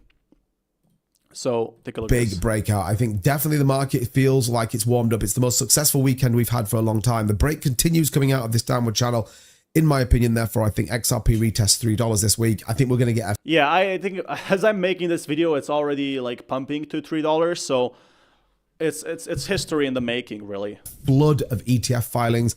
We may even get a Solana listed ETF, all of which I think Solana ETF is going to be big. I think it's going to first be XRP, then we're going to get all the other cryptos. I think pumps the market more in ETF filing again this week or an approval. So let's check the chat. Wait a second. I'm just going to do another. There's more XRP news. There's so much XRP news that I have to check today. So let's first talk about how much XRP can fall if it hits $5. The issue is once XRP gets to $5 and we see a brutal bear market like 2022, XRP could realistically fall 70%. So you got to be aware that there is risk in crypto. In the stock market, it definitely can happen, but not with crypto. It can drop 70%. When we saw Solana drop 85%, 83% because FTX crashed, and we saw what Terra Luna Classic drop, people were afraid it's going to be over for crypto. Now, I definitely think that will probably not happen. So if XRP hits $5, I think it can go back to $2. And I think that's a very normal pattern in crypto. So if it's going below $3, then it could go lowest to 20. If it goes lower than $2, then that's the case. Like sell your everything in XRP. This guy's joking. It's definitely a possibility that XRP can drop back to $1. Like, because you got to think about if there's people who bought it for 10 cents, they can sell it for $1, even if they missed the first bull run or the second bull run. It depends how bad the markets get. Like some people need to sell their house if they don't sell their XRP. So you must not hate these people for selling and taking profit. Some people literally have, you know, lots of responsibility, like children. They gotta take care of their families, and you gotta be okay with a whale selling even 20 million. If he says $3 is enough, that's $20 million. Even if I crash the price to 2.5, they don't care about the community. They want to make money, and that's how crypto works. Literally, everybody wants to make money. It's amazing how you hear XRP in all public view, but no price action happens. I mean, there's literally price action happening now, and there's a whale buying. But when you hear other coins get a public notice, it moons. I believe all these info that we get here, like on my channel, I search info that's not available to the general public. So I actually check. The reason why I have so many viewers, I appreciate you all, is because we check out of the sources. We don't check just the general news Ripple post, because that is something that is called priced in. So priced in basically means that it's already kind of like already pumped, or somebody already bought and you didn't notice, because if somebody sells and the other person buys, the price stays the same. So right now, it makes kind of a sense to just check the market, check where it will stop, and then go from there. And all these news and coins and updates, they really do add up. So XRP has more news every single week. So there's the big news, like for XRP, they have more and more news, and this adds up, right? So the cryptocurrencies, they need to build trust. Crypto is a very bad space for a lot of people, and cryptos come and go for many years. Like maybe they're here this week and then they raise $2 million and they're like, that's enough. I'm leaving. I'm packing my bags. I'm leaving everything behind. And for XRP, how to take profits. So is it better to usually sell and take profits and then buy lower? But if it's like Bitcoin, it will always just keep going up. That's what I worry about. That's the issue. You cannot predict when XRP will crash. You cannot predict when it will drop in the market. There's a lot of people who sold all their Bitcoin at 20, 25,000 and then they got destroyed. So unless you have some key info and you can do research like me on this channel, or you watch my content to see, like even me, I don't know when crypto is going to top, but I see indicators of when it's going to go down and when it's going to go up. And right now, all the indicators are telling me that XRP is very bullish. So welcome everyone to the stream. Smash that like button if you haven't already. Really appreciate you guys. Let's check XRP holders. Keep your eye out of this. Here's why. week ahead. So there's been so much current bull market not driven by global money supply growth yet. Major XRP headlines are, going around the crypto space, and I want to talk to you guys about it. We're going to go over some key points and really talk about what kind of impact this can have on the price of XRP. Looking across, the board, obviously I will pull out the charts, shortly, but take a look at this. Bitcoin's current rally comes with 12.1% increase. So yeah, it seems like global money supply growth. So more money is coming into the market, if I understand correctly. So there's a lot of money trending right now, and money is just a utility, right? It doesn't mean anything. If you have $10 million in a bank account, you're actually losing your net worth. No problem, bro. I really appreciate you. I just love helping people with XRP because that's one thing I know about. I know about crypto, and it's kind of my responsibility if someone asks me something to answer it in the way I know. Again, not financial advice on my content, but I really think that some of these factors I saw back in 2021, and I saw it back in 2018. I saw XRP go down, and I didn't make a video about it. I didn't record about it. So 2025, 2026, 2027, I'm going to be on this channel and I'm going to inform people about the content, because if I missed out on 2016 in XRP, I'm going to make sure nobody else misses out on those gains. Now, I made my bags. I made other profits. I made other life choices. I traveled the world, right? But if I invested my time into learning the markets and XRP and actually buying when I should have been making videos, that would be great news. So I've been hopeful and bullish for XRP since 2017, still being hopeful and waiting for the reward we've been waiting. XRP has been destroyed by the lawsuit. It has been actually the biggest problem with XRP was the lawsuit, which was unfair for them. In my personal non-financial opinion, it was unfair. And SEC really hated XRP, and they had lost $500 million. They lost $500 million on that lawsuit because lawyers are hella expensive. The only winner in the lawsuits, unless you're having like this big winning corporation lawsuit, is basically just the lawyers. The lawyers will make the most money, right? So they lost $500 million. They were still working on XRP. They survived all these bear markets, and they are going to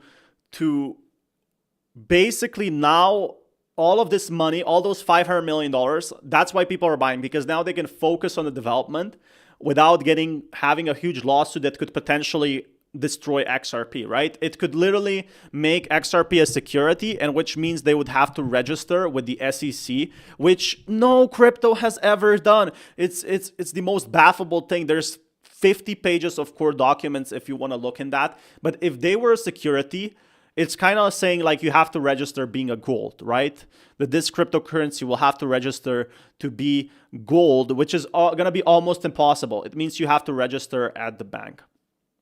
So yeah, so the point I'm trying to make here is XRP is not having the barriers of limitation any more than it had before. So just to explain myself, XRP before lost $500 million for this stupid lawsuit. It was the most stupid thing ever. It should never have happened, right? And a whole bunch of money went to lawyers, and now this whole bunch of money can go back into XRP. I've been hopeful and bullish for XRP since 2017. Like 2017 has been great for XRP. I think it's sold out. But then what happened is the lawsuit started in 2018 and the price immediately crashed. Someone sold like 100 million of XRP in 2018. And that was the years and years of this long and excruciating lawsuit that have crashed XRP. And now with the lawsuit over, that's why you see XRP at $3. It's always should have been at $3. But because of this lawsuit, whales were afraid to buy. And now I'm seeing whales buying 20 million, 30 million, 40 million. You can actually see them coming back. So just let that small info sink in that this is why XRP is growing now. Because these whales are buying such big amounts that they were afraid to buy before. Like you would buy this coin and suddenly it would be security and you would lose everything. I'm invested in XRP, Solana, probably adding ETH soon. I mean, these are pretty good coins to hold, not gonna lie. XRP and Solana are all great. So what are you doing? Just buying XRP and holding? Do you want to take profits or just continue holding? Well, you can always take profits if you know how to trade, but then it's like also a bit gambling, right? So should you sell your XRP? So let me just show you here really quickly. If you sell your XRP at, for example, let's say you will sell it at $4, unless the markets are super, super, super high, the issue is it's kind of in a small way gambling, because you're basically saying this is as high as it's gonna go. And that's what people did with Shiba Inu. They sold it and then it went higher, right? And they said, oh, I'll buy it back anyway. But if you understand that its peak, if you truly believe its peak is going to be $5, then it makes sense to sell. The issue is, what if it gets higher? Because nobody can predict the crypto markets. So I think 90% of people actually buy and hold. Some people make extra money, but it's just extra money for them on top. So here's, I just buy and hold, continue to work hard and make a living, but waiting for XRP to make a move. I think that's the safest, because if you try to wait for a perfect price and it doesn't happen, you could very potentially lose your money as well. So you got to understand that. You got to be prepared. If you cash out all your XRP and try to take profits, just be prepared that you might just see XRP go to like $5, $10.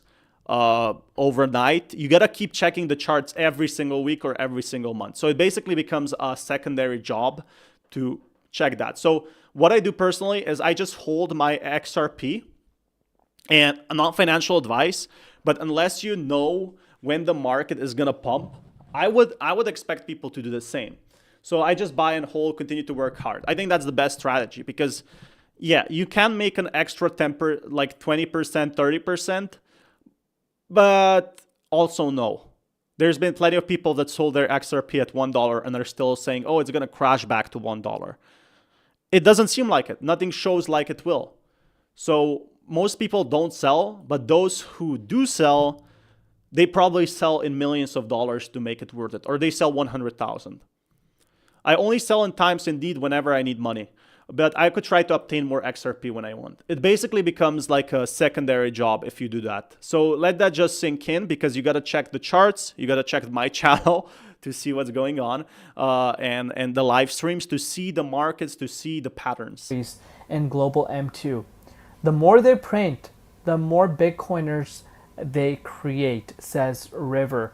And you can see in a crypto bull market and not driven by global M2 supply growth yet. But we know the positive correlation between the M2 money supply as well as BTC, and pretty much Bitcoin is following the trajectory of the M2 supply.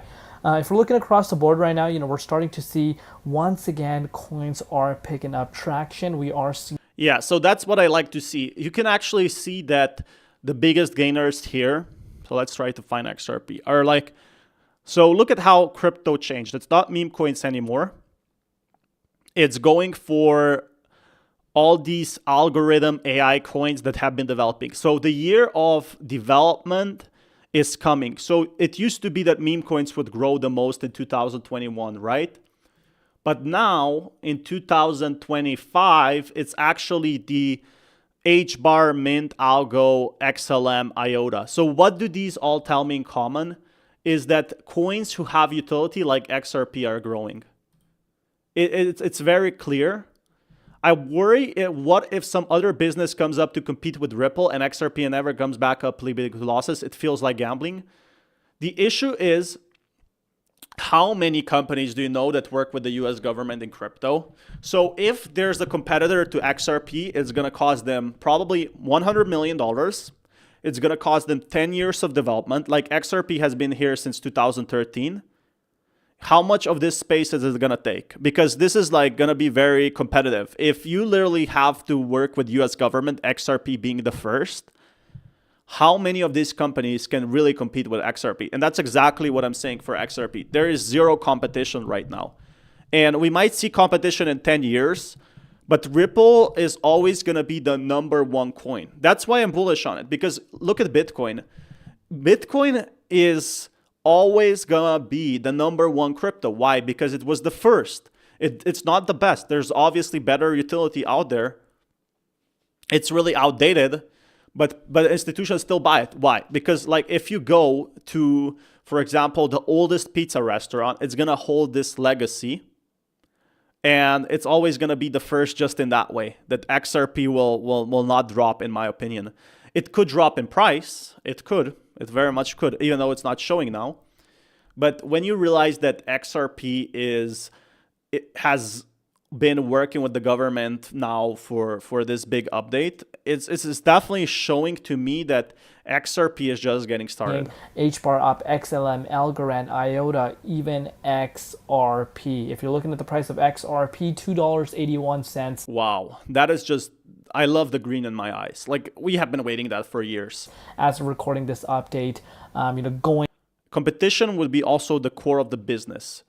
If there's no competition, then there will be no progress. Like, I'm pretty sure if XRP survived the $500 million lawsuit and 4 bear markets, how's competition gonna stop it? You know what I mean? Like, there's literally nothing that can stop XRP from growing from that point.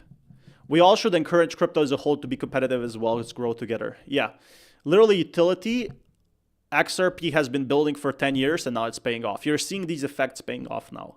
There's people holding XRP for 8 years.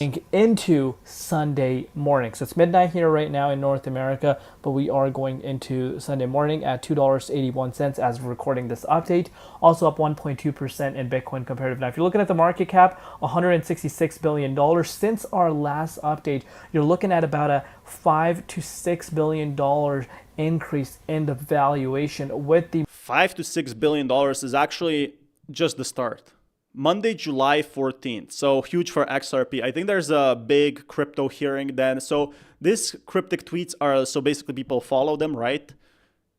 But from what I know is that we are getting another crypto hearing. So most people hold SUI, HBAR, Solana, XLM. That's my long-term holding, with XRP being 50%. I think XRP right now has been the biggest gainer of 2024. So that's the big factor here. Huge gains for XRP, anyone holding XRP. So 14 July is going to be the big update we are going to be seeing for XRP. And if you don't know, I actually did some research on this. And what we are seeing 14th July is another crypto hearing on crypto regulation. And XRP might most likely be mentioned. For XRP, literally a game changer. Once in a lifetime, opportunity. The reason why I say this is because, of course, the magnitude of what could happen. So yeah, I don't like tweets like that, because when I post a tweet, I always inform my viewers what's happening. Like, this is like a bait tweet, like people asking, oh, what's going on, right? But if you just look at the documents I saw, there's going to be some crypto key updates for XRP and regulation. And they're also going to be mentioning XRP if it's going to be working with the government, in my opinion. So that is very, very, very fortunate. Spot ETF goes live in the US, which would be a pivotal. XRP SUI, like the thing is, 2025 is the year of utility tokens, and XRP is the leading utility token. It's all about the building. It's not about meme coins anymore. It's a very saturated market. And with such a saturated market, we're seeing XRP now becoming the next big thing. Later. But on that note, happy second birthday to XRP is not a security. So what this pretty much means is on July 13th, 2023, 2 years ago, this was when the ruling said XRP, the native token, is not a security, which was 2 years ago. This was 2 years ago, and then the lawsuit was keeping on for like another 2 years to appeal. But that's what's really sparked XRP, because if you're saying your crypto is a security, oh my, if Ethereum or XRP would be a security, this would basically means that crypto of XRP is over. It would have to go from bank processes. It would have to go with all these big exchanges, all these big partnerships. It has to go through so much documentation. And this is like 100 million of cost. It wouldn't even make sense for Ripple to work with them. And look at Brad. He looks so happy here. Where was the interest for crypto at that time? Not anywhere near. And just a quick reminder, Again, it's been a 2-year anniversary. So to you guys, and it kind of correlates and is pretty much on the same topic with this specific thing. So 2 years ago, it was labeled that the native token XRP is not a security, and now look at this. John says the XRP takeover has begun.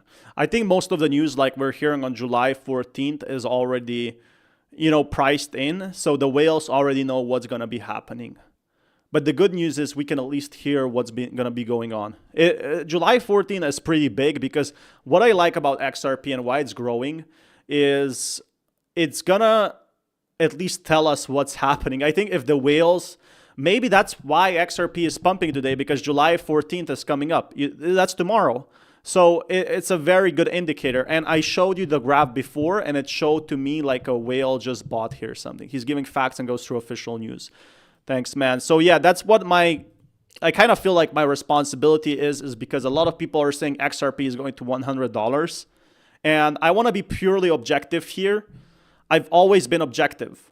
I've never said, the clickbait titles and things like that. That's what you need for the algorithm, right?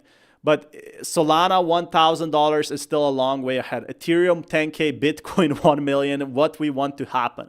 And this could happen, but you got to think of regulation taking many, many years. Regulation needed 5 years to even mention crypto now. So from 2017 to 2025, it needed 8 years to really start considering crypto as an asset, something to hold, not just something speculative trading. And when we talk about XRP, if I show up here every day for the next 3 years, I know that XRP is going to have some major development with the government.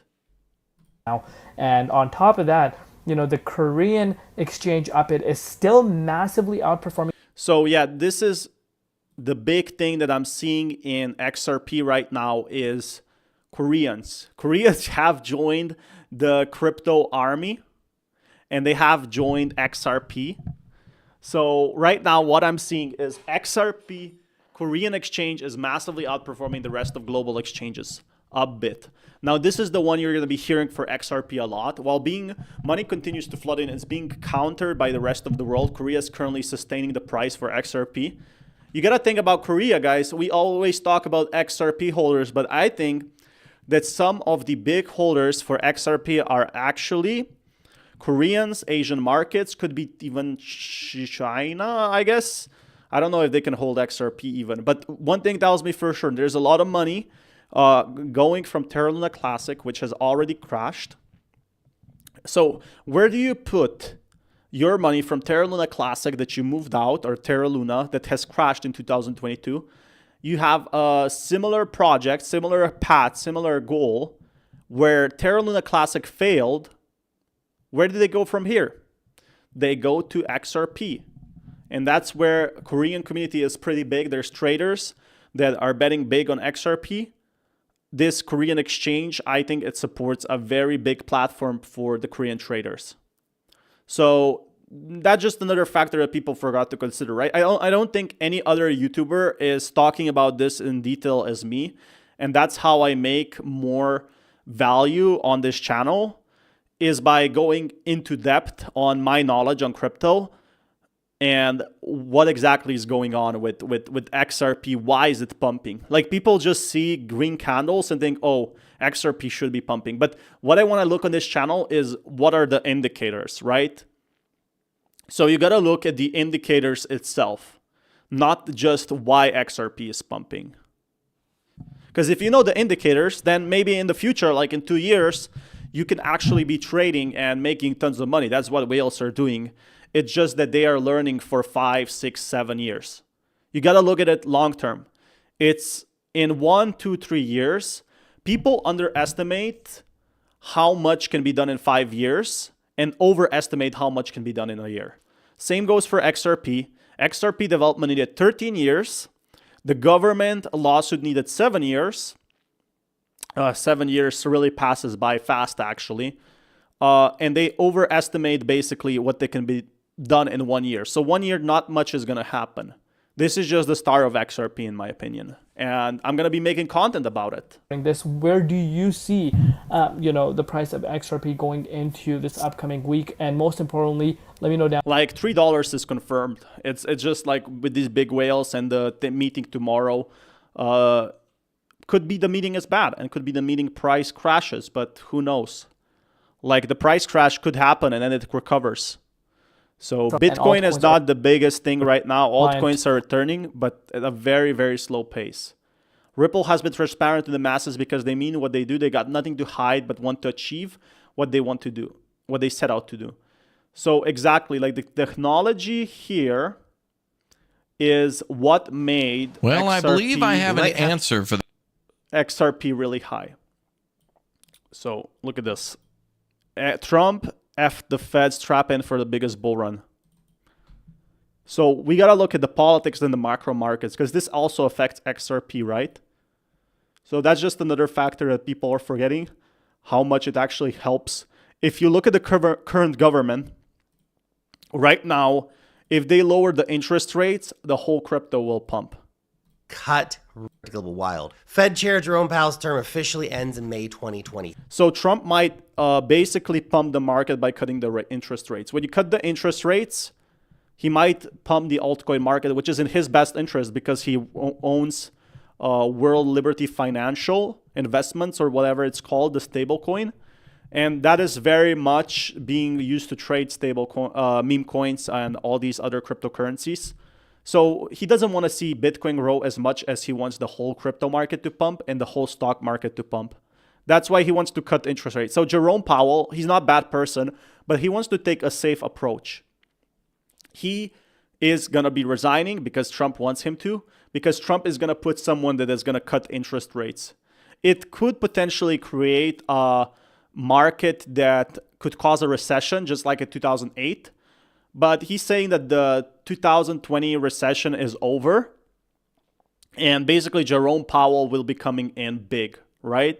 And that is the crazy thing, how this will affect XRP. He's been very bullish on XRP and the regulation it's coming in. 6. Trump has already said that he plans to kick him out and not... Like this could pump crypto to...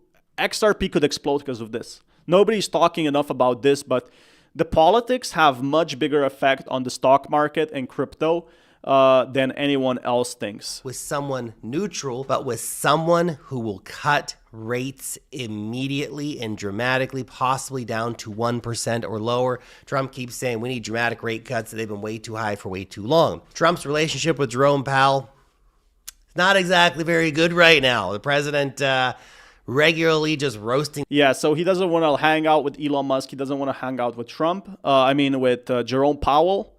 And he wants to do it his own way. But in a good way, this might be really good for the crypto markets because cut interest rates is literally what XRP needed. This is like the last stepping stone. So it's literally like pushing a rock over and going down the hill. So I literally look like this guy. Yeah, maybe when I cut my hair. President Trump is now calling for the first 300 basis points. Now this is going to be like bad for economy. Cut in the U.S. history. This would be 3 times larger than 100 BPS cut on March 2022, the largest in crypto history. So this could change crypto forever. Basis point cut. There's never been such a huge demand for buying crypto ever before. 2025 is just the beginning of the bright future, trust me. I definitely think so.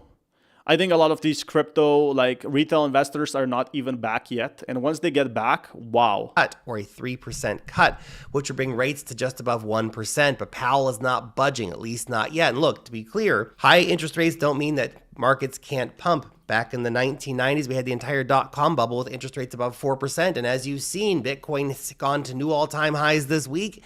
And exactly. So I think he's going to try to pump Bitcoin to 170K, 200K. I think that's the next factor that could really pump crypto. Yet the interest rates are 4.5%. Now, just recently, Trump even sent Powell a handwritten... Jerome, you are, as usual, too late. You have cut the USA a fortune and continue to do so. You should lower the rate by a lot. Hundreds of billions of dollars being lost. No implantation. Imagine getting an email. Oh my, he sent it like that. Should be here next to Denmark. That is crazy. He sent him a world central bank rates copy and said should be here 175. And look at that. United States is a 4.5 next to Israel, Guatemala, Gabon, like these countries, Norway, Vietnam. So all these countries that are playing it safe, and these countries have already changed. Look at what's happening with Japan, right? Japan is right now in a big recession, but they have so much tourism money coming in. Switzerland, no interest rate at all.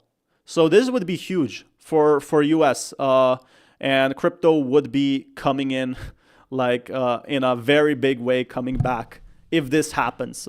Some countries are already doing it, and he's saying that it cost him billions. Note with a chart showing I think Jerome Powell is just playing a safe way. other central banks are already easing America's way behind the curve. And he's not wrong. America wants to become the number big thing with XRP and crypto. That's the big factor. Switzerland has already slashed its interest rates to basically 0%. Japan is back to near zero at 0.5%. Japan, you can't raise your interest rates, dog. You know you can't. Meanwhile, Powell continues to hold the line, even as the global tide shifts towards cheaper money. It's not just Japan and Switzerland. It's all over the world. Yeah. Bitcoin just broke 119K. I think it's going to go to 130K at least.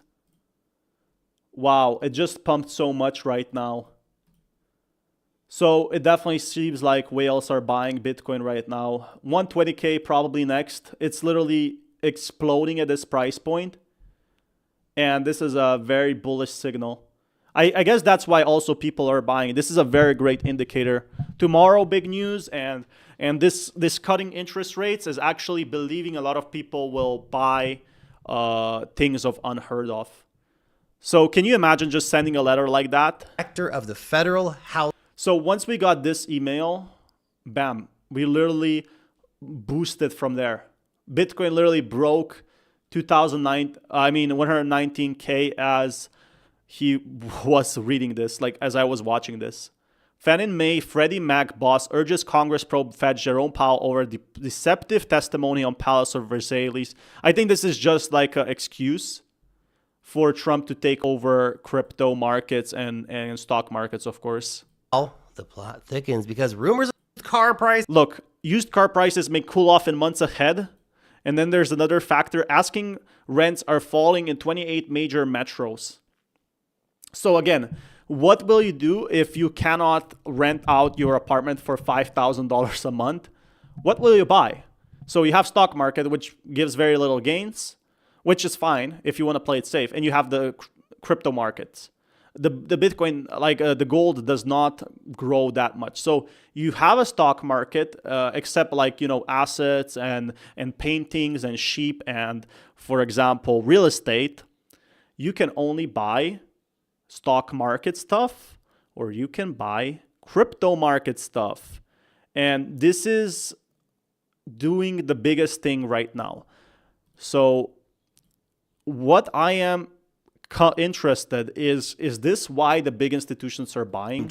I'll read the comments pretty much soon. I just want to finish this video. Money supply in America has recently reached new highs of $22 trillion. And according to theories that Bitcoin lags by a few months, that means we're going to see Bitcoin continuing to pump dollars. So yeah, it seems like there's a lot of money coming in. So there's a ton of money coming in, and this money is going to be coming straight into the crypto markets, XRP, Bitcoin, Ethereum. This is literally it. 2024, there was no money. Now there's so much money available that what are you going to do with this money? Where are you going to put it? You're going to put it into something that makes you returns, right? You're not going to put it into real estate because real estate is super expensive. Nobody has $500,000 extras to spare. And if you can't rent it out for a very expensive price, why should you buy it for $500,000? So I never think the real estate market will crash, but I think this money that has been going into real estate probably doubled. In my personal opinion, it doubled in the last 4 years. They will put it into other ways to make money. People will always try to make more money with the money they have, with the dollars. So this is literally it. The big corporations are coming in. The UK higher cap than market cap than Europe, US might become the biggest thing for crypto ever. 5 years. I mean, we probably have another 2.5 years to go. This crazy, man. Well, crypto will have definitely times when it tests the heck out of you. We have these big snooze fests like we had over the last few months. Sideways action, then Crypto was boring and now everybody's returning back. Like that's why people are installing crypto.com apps and all these other apps on Apple Store, because crypto is coming back to all-time highs. What's the first thing you're going to get yourself when XRP made you retire? The first thing I will get myself for XRP when XRP makes me retire is probably make more content and invest in a channel editor. So I can make even more videos than I do now. So if I had unlimited money, which to be fair, I'm in a pretty fortunate position, but right now I feel like I will invest back into XRP in some way. Like there's multiple ways you can invest, right? And I want to invest into having a good channel and good information, because that's what makes me happy. I don't need more money. What I need is actually showing people good content and maybe getting a team member in the future when my channel grows with XRP. So that would be amazing. I already have someone helping me for Twitter and stuff. weak. Lower rates mean less yield for holding. If you had unlimited money with XRP, you could probably buy like a good mattress. And that's about it. Like, what else do you need? Like, probably good food, unlimited takeouts, because they save time. But then again, you can just cook at home. I think a lot of XRP whales, like, they already are multi-millionaires and they still do this stuff every day. Like, I know there's YouTubers who are multi-millionaires and they still, at this price level, or still make content, still make YouTube videos. So the grind never stops. Like, it makes me happy. You have until July 14th. It's actually live. So I think this video makes a very fair point. More money is coming in and the stock market is getting destroyed. I've been always seeing that the stock market is now performing worse than before. So it only goes up from here. Bomb drop. You have until July 14th. So let's check more on July 14th news. That made me excited. America's payment. Giving back to the community. Definitely subscribe. Thanks, man. Thanks for the like button. Yeah, that's the thing. With XRP, I don't need more money.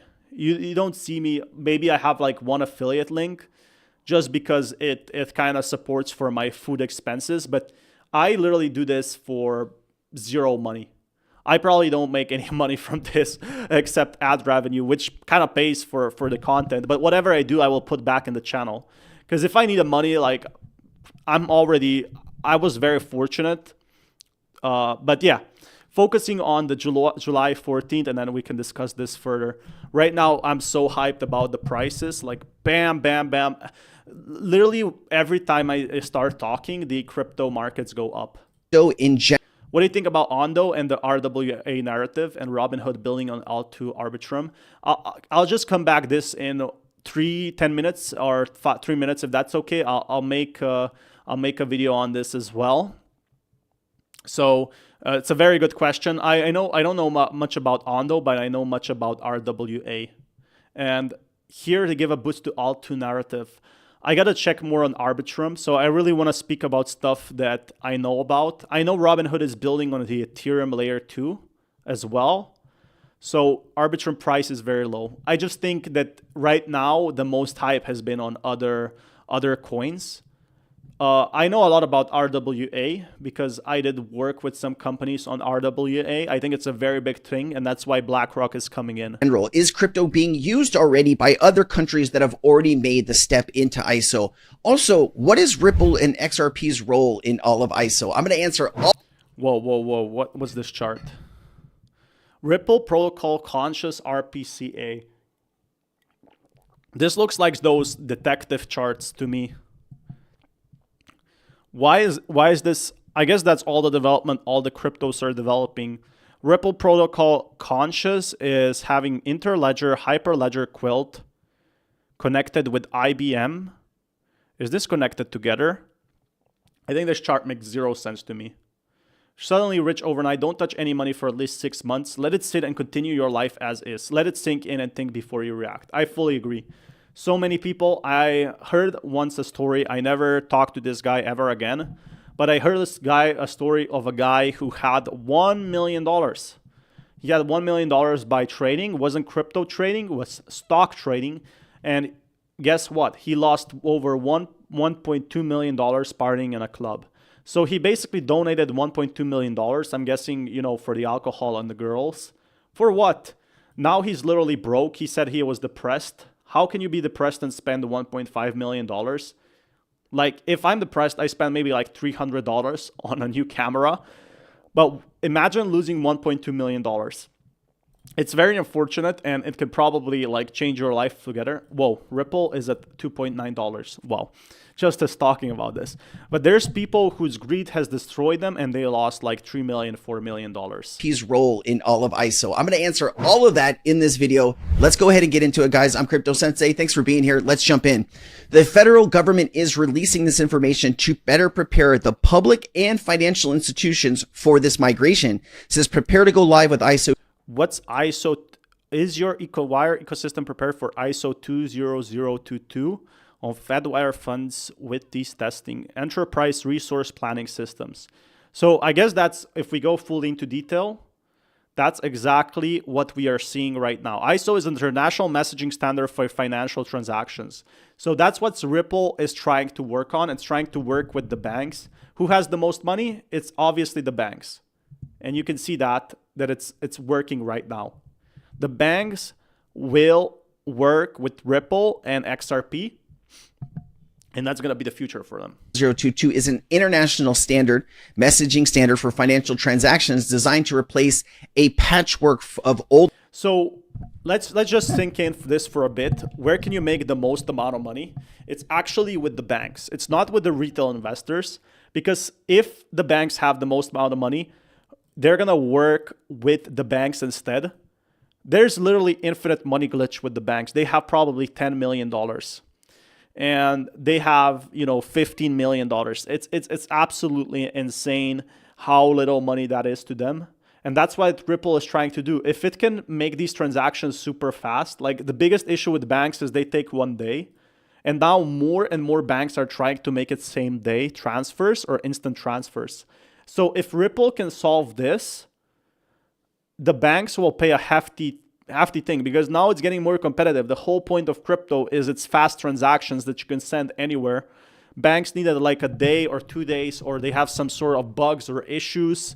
They're much more secure, but that's the issue right now, is that once we get this done and true and approved by the government, like XRP is gonna literally skyrocket from that point. They're inconsistent formats.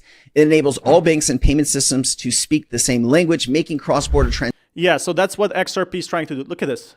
This is exactly what I'm saying, guys. transactions much smoother and less error prone. There's richer, structured data. The new standard allows payment messages to carry much more detailed and structured information, such as invoice numbers, payment purpose, and full sender and receiver details. This improves transparency. It speeds up compliance checks and anti-money laundering, and reduces manual. Yeah, it definitely tells me just checking an XRP price that the price will be broken right now, especially with news like that. Like, every video I click, there's some different news for XRP. Intervention and errors made by people like you and I. Faster and more reliable payments with more data and harmonized messaging. Payments can be processed faster with. That's what XRP is trying to improve. It's trying to not just change crypto transactions. It has chosen Bank of New York Mellon to be custodian for LUSD. Exactly. So partnering with a bank, how many cryptos do you know that partners with a bank? I maybe know 1 or 2. Maybe 1, XRP. So look at this. This is what they want to do. They want to make these payments very fast. Ripple is working with XRP to make these payments fast. Supports automation and new financial technologies, paving the way for innovations like. So this meeting might be giving an XRP an upper edge, exactly as we've been waiting. Real-time payments and digital assets. That is the key word right there. So what are we looking at globally here? As a global interoperability, as 70 countries have already adopted ISO. Like every single, like if we get to 185 countries, or all the countries basically, and the states, that's what US is going to join. We're going to get instant transfers. And there's trillions and trillions of money coming through.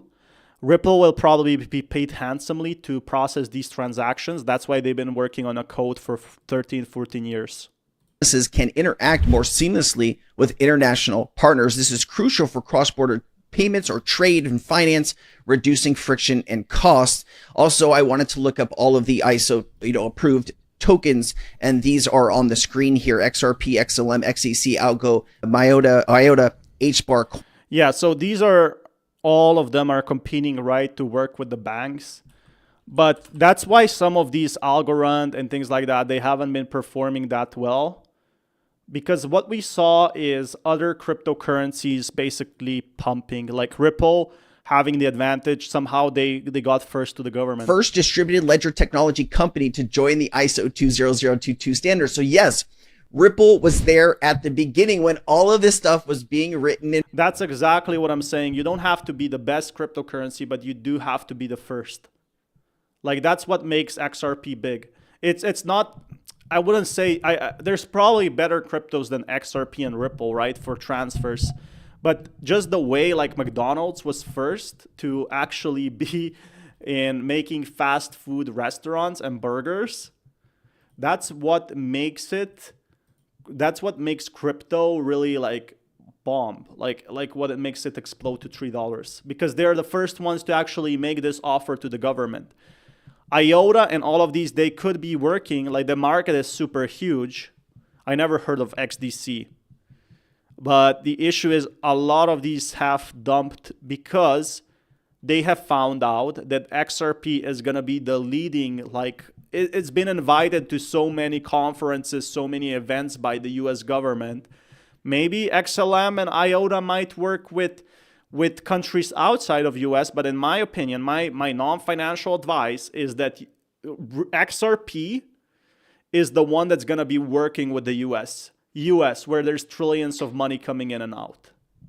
Approved tokens, and these are on the screen here: XRP, XLM, XEC, Algo, IOTA, HBAR, Quant, and ADA. If you've come to my live streams or you've watched this channel, we've talked about almost all of this technology. I did want to see what Ripple's role has been in the development of ISO, just to give you that extra context. And so, membership and participation. First DLT member, Ripple became the first distributed ledger technology company to join the ISO 20022 standard. So that's exactly what I'm saying. It was the first one.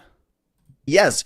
Ripple was there at the beginning when all of this stuff was being written and wrote. They had their say. They literally could write anything they wanted and grew that way. The ability to lend some of the brightest and best people from Ripple to go. Look at this. These people, they have built basically one of the biggest future transactions in the next few years. Mark my words. Like, these people are very smart minds that connected and said, how can we improve the world and how can we work in the background? Like, the Brad Garlinghouse is the CEO, but these guys probably have made tons of money. They're probably multimillionaires, and they're doing it, for the love of basically improving what's wrong with the banks. Like, they each have probably their own story on why they want to do it. Go to this board and make sure that the development of this is going to impact and greater help the digital asset space, which is responsible for developing and maintaining the ISO standard and financial messaging. Active standards and body participant. Ripple is part of the ISO 20022 registration management group, also known as the RMG, giving it direct voice on shaping the future direction of cross-border payment standards. So you got to love with a company that we love, right? The XRP Army loves. Ripple has been there from the get-go, helping set the stage for all of this. It's just so cool, man. Strategic contributions, promoting blockchain integrations. Ripple's involved. Yeah, this is great news. Obviously, like, driving interoperability by supporting ISO 20022, Ripple enables seamless data exchange and messaging between banks. That's exactly what the banks want to do. They want to work with each other, and they want to have everything on its own transactions. So, institutional adoption. Ripple's early and active participation encourages banks and financial institutions to consider ISO 20022 compliant assets like XRP for efficient, low-cost border payments. Like, none of the banks wanted to work before with Ripple because, oh, you're a security. Why should we work with you? We don't want to get in trouble with the US government. With the lawsuit over, the banks contacting them again, and let's work something out. Because they didn't want to get fined by the basically US government for listing and working with a security, which has tons of issues and regulation challenges. So if XRP would be a security, This would mean the end of XRP. XRP would never recover from that. So they literally worked in 2 to 4 years. That's what I'm telling you guys. 2 to 4 years. We're going to be seeing XRP banks. We're going to be seeing these transactions. And that's when I think XRP could reach like $8, $10. A bank to upgrade their own infrastructure, it could take 2 to 4 years. So yeah, it's going to take with Ripple, it's going to take some time and also regulation and all of that stuff. The bank system is outdated. It needs to be improved. And that's what people are aiming for. They want to show that Ripple is going to be the leading adopter. And it's going to be like a repairman coming to the bank. That's Ripple coming as a repairman to the bank itself to fix it. Using Ripple, they could do this in just a few months. All right. There's more information here that Smoke was putting out too. He has some information here highlighted here. It says the Federal Reserve is expected to migrate in March. Obviously, that got pushed back to July. Internationally accepted financial messaging exchange standard. The exception is that this transition will boost the adoption of the real-time payment service FedNow, which enables instant payments. Yeah, so FedNow, literally the US government, is going to be working with XRP, companies and individuals. The FedNow service network has over 1,200 live participants, over 37 service providers with participants headquartered in all 50 states and Washington. Financial institutions on the network range from under 500 million to over 3 trillion assets. So 3 trillion in assets is going to be moved every single day. Providers with participants headquartered in all 50 states and Washington, D.C. The financial institutions on the network range from 500 million to 3 trillion in assets. There's also some updates here. Federal Reserve changes to wire transfers. So this is going to be affected. Wire freeze, no wire actively allowed. So they're getting rid of some of this old technology. This was like for generations. The network is administered by banks and transfer service agencies around the world. I'm actually kind of shocked this is going to be like removed. This was used by billions, and they're going to go out with the old and in with the new. And that's why they're inviting XRP to all these their documents and meetings, because this is the stuff of the past. Like boomer banks, that's what I call them, boomer banks, because it took one day. Like sometimes it froze your assets without even knowing, and even the bank didn't know because their system froze something. With XRP, everything is going to be fully automated, and everything is going to be like a kind of like a transaction, like we have Etherscan and Bitcoin scan. Same with the banks. You can check the transfers, when were they sent, who were they sent to. I guess that will be private for the banks, but it will be way easier to check all the transactions than like a mess of cabbage that they have right now with the banks. Like the banks right now are very outdated because they were made like 30, 40, 50 years ago. Their systems are from 1991, 2002. And yes, they're updated, but nowhere near as crypto is being developed. AI and crypto are way faster in development and way better paid than, for example, bank institution levels and all that corporation jumbo. So this is going to be effective. Look, 11 July. That is crazy. That is literally in effect right now. So one of the biggest banks won't allow wire freezes. Wires can resume using the new federal standards. The Fed's ICO Big Bang on Monday is a massive upgrade for the entire payment system. XRP, gonna be working on this for 4 years. I guess 4 years of my channel. I'm gonna be working on my channel for the next 4 years and talking about this. That's my life goal now.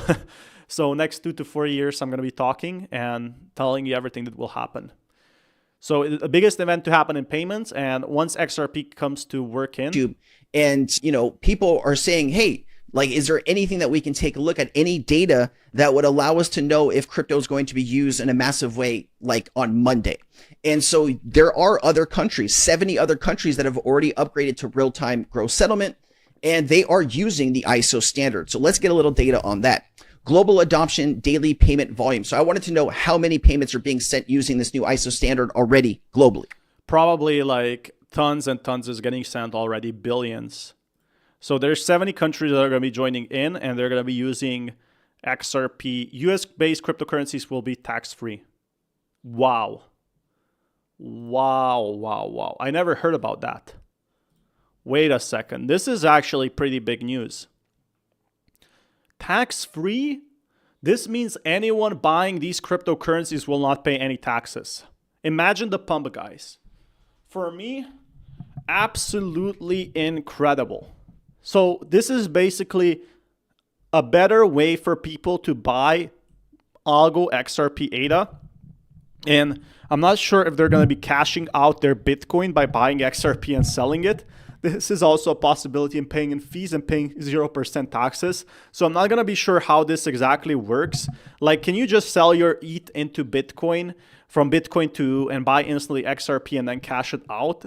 So what? That is insane news, guys. Imagine how much money is going to be coming in into these 5 cryptocurrencies. Like, this is how much the US government loves crypto. Algo, XRP, ADA, XLM, HBAR, XYO are going to be tax-free. Algo, XRP, and ADA, the biggest cryptocurrencies, again, are going to be tax-free. So what this basically means is when you buy XRP and then want to sell it, you will not be paying any taxes. That will mean more US crypto companies will want to move to US because it basically gives them a boost to go and buy these cryptos instead of Bitcoin and Ethereum. This is how much the US government, I don't know what to tell you. Like 2024 was a year where they were literally saying they're going to destroy crypto and they hate crypto. And now in 2025, we are hearing that they're going to love crypto. This is how much Trump loves altcoins. And I'm very neutral based on US politics, but in terms of crypto pumps, we might be seeing the biggest crypto pump there ever was, in my opinion. It's finally the time that the US government just confirmed they're going to buy $700 million of crypto. $700 million. Now, that's some good money, right? Who has more money than $700 million? I can tell you, big institutions, even Michael Saylor does not buy $700 million of Bitcoin. But the US government can because they have an infinite money glitch, guys. And they're going to buy $700 million of cryptocurrencies. Maybe they will hold XRP. I hope within these 4 years from now, hopefully this year, we no longer need to speculate about XRP anymore. But do still continue to give true info. I mean, this is literally all the info we have. XRP is not sharing any of this info. It's only on my channel and some other YouTubers I review. Some of the news I find on the other channels and basically give more insight on it. Like this. This is what he found, like Crypto Sensei. And some of the other info that we find is basically one of one.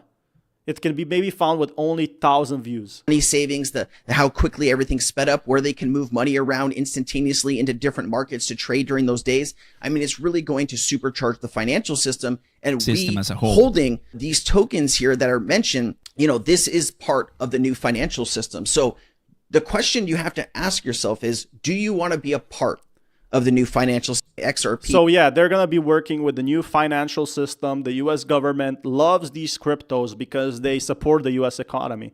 They literally stated out, if you're a US crypto company, we're going to support you and help you. Look at the XRP prices right now. Let's take a look at this. XRP prices with Bitcoin at 118 and 285. It's exactly as I said, that there's a whale going to be selling close to $3. It's not designed for the So look at that. I'm just going to speed it up over here. people wants to be a bank. Oh, can only imagine. You can only imagine, right? This has 2,000 views, live views. But the thing is, so it would be nice to have an infinite money glitch, but it's exactly as I predicted. A whale sold from 2.9, he sold to 2.84. So if you see ever a big drop like that, that's more than 2-3 cents in such a big market, you need a big movement to see that, right? So a Bitcoin whale sold 119K, immediately it hit 19K. He sold everything to 118K. So look at that. XRP is at 284 right now, but $3 once it rebounds. the potential, because Ripple National Trust Bank, that's the name that they want to use. Ripple National Trust Bank. They will understand, right, what the idea for crypto people is. I like that. Look, yeah, once we get a Ripple app and Ripple payment transfers, Imagine how much of the people will be opening bank accounts with Ripple and even other cryptos. Maybe Ripple will be authorized to have Bitcoin and other stuff. You know, maybe you can buy Pudgy Penguins with the Ripple bank. That's what I'm excited for, is that Ripple could become the next big bank that everybody's talking about. Bitcoin's. Okay, we have another XRP video over here. I wanted to check XRP pump events coming. Yes, plural. So there's multiple events. So let's check what's going on here. Okay. Now, Blackware Intelligence, the research division of Bitcoin mining firm Blackware Solutions, reported a 120% surge in the number of companies. Yeah, so it just makes sense. It's just free money for these companies to buy Bitcoin. And it's just a no-brainer for them, because if Bitcoin doubles, and it's basically set to double if the government buys 700 million, if you have 10 million and you could get 20 million for basically low risk, would you do it? $20 million, 20 big ones. Holding BTC in 2025. So now think of the price action of BTC in 2025. Okay, I've got the 1 year up on the screen. Now think of how many more players are going to get in if we can maintain this action. So yeah, this definitely is a very bullish momentum, that people are not selling at 118,000. So if Bitcoin price is 118K and you don't see big whales selling, does this tell you something? They could have sold everything. People were selling, once Bitcoin hits 100K, I'm selling everything, all my bags. That's what they were selling in 2021. They were selling BTC 100K. Look at this. We're at 120K now, and people are still not selling. They're selling maybe a small portion. Look at this. It doesn't even go up and down. It's not even like crazy. It's just like staying stable until it goes up again. Look at that. Right. Just hit 10K extra. Here. And the best part about it is, as BTC pumps, we'll go back to the 1 day chart. Look at it. It looks a darn lot like. So yeah, XRP is basically like the baby. It's following Bitcoin's prices. BlackRock just broke 2 million Ethereum. Like BlackRock buying Bitcoin, like the biggest bank or institutional holder in the world buying crypto. Does this not tell you that they have probably employees that are paid like $20 million to work in crypto? They probably have like $10 million per year of employees to just explore crypto, and like bright minds that work for them. With it, BlackRock just broke a major Ethereum milestone. That's right. Remember, BlackRock has their BTC ETF. Well, they also got their ETH ETF. According to the latest data, ETH. Yeah, this is just the start. Like Ethereum is gonna pump next. It's first gonna be Bitcoin, then ETH, then XRP. US CPI and core CPI data will drop next Thursday. Expect major volatility. That's the thing with like Jerome Powell now leaving. Should we really care? Because Trump can literally control the US market. He can literally move the crypto market. He's the most influential person in crypto right now. I don't know anyone more. Did you ever meet a US president as exposed to the crypto market as right now? And guys, smash that like button. Welcome to the stream, everyone who's new. I really appreciate you all. Really appreciate. We have like 30 viewers today, which is absolutely incredible. But did you ever expect, a US president to hold basically millions or billions of crypto and open their own crypto institution? No. Like it is history in the making, and that's exactly what crypto is going to be. I don't think banks would allow Ripple to be a bank or close to establish one of their own. Maybe a main partner working behind the scenes and backbone structure, but not the spotlight. Yeah, that's a good point. But the thing is, they're already becoming a bank of its own, because there's so many banks, and you can be a small bank and basically like just have your own community, right? That's what banks are. Anyone can make a bank as long as it gets approved by the government. So no other bank can stop it. They can literally be a bank just for their own assets. You can be a bank, but it's going to cost a lot of money. So if you have like $300 million, I'm pretty sure it can be a bank by itself.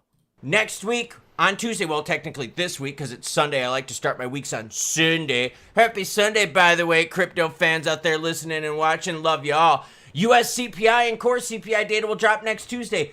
expect major volatility. The only thing that could create major volatility is if we get an extremely high CPI data or a super low. Because if Ripple is a bank, all banks would have to bow to Ripple because of the blockchain. Well, the thing with Ripple right now is Ripple is literally working with banks to make these transfers happen. So Ripple is basically going to be upgrading the system for the banks. So the banks are, some of the banks that the US government wants to are accepting Ripple as becoming the next big thing. Banks can compete to Ripple, so banks won't allow it. I feel like it won't be a bank in a way where you deposit your money, but it's going to be a bank in a way for them that they have the edge. Like they can hold just XRP. So that's a very big possibility, or they can hold their own assets. XRP actually has a lot of money because it has literally billions in stock with working with these big institutions and getting paid by banks, by other banks for upgrading their systems. So it's a win-win, right? I feel like the banks pay Ripple tons of money to upgrade their systems, and Ripple and directly will get paid for this and probably paid monthly on a retainer. So yeah, it's just they will get seamless transfers, and Ripple has like a very big treasury in both Ripple and dollars. That's my opinion. That's how they have 900 employees in 5 countries. They have over 900 employees. That's a lot of employees and a lot of payrolls. So they can be a major partner. Exactly. They just partner up with a bank. But they're trying to get on the initial stock exchange, which is really going to pump it as well. One, right? Extremely high, obviously bad. Jerome can leave rates higher for longer. A super low CPI data, we could go, hey, Jerome, you got the data. Guess what you can do now? Lower rates. Because every time we've watched Jerome Powell talk, what has he said? I'm waiting for the data. I'm waiting for the data.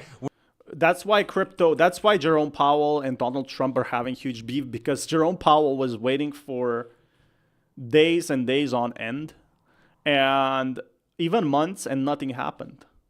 He was always waiting to see if the markets will improve, and Trump basically wants to work with pumping the crypto markets. Trump doesn't have enough patience for this. He wants to trump the crypto markets. He wants to pump the crypto markets. Sorry about my voice. I'm a bit as you can see, I've been talking for 3 hours, but I absolutely love to make content for you guys. We're waiting to see what happens with inflation. Oh, tariffs pumped inflation, blah, blah, like all this stuff. We know what he says, right? So now with Tuesday, yep, everyone, it's Tuesday, you're going to have CPI data. I'm going to have a live stream Tuesday morning for what, everyone? For all of you out there. Top among economic indicators. So yeah, there's always new info. I might be streaming this on Tuesday as well when it goes live. CPI data is crypto week and Senate hearing.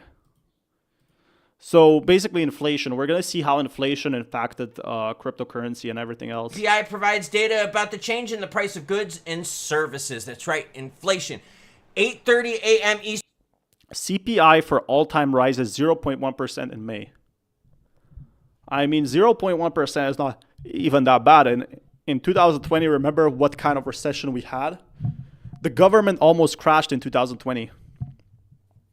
12-month percentage change, consumer price index, May 2025, not seasonally adjusted. So energy dropped, but food is rising. Like stuff is getting expensive in the US.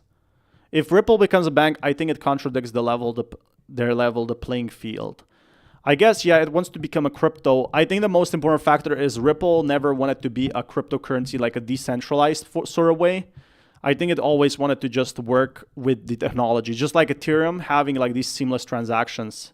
Time that drops.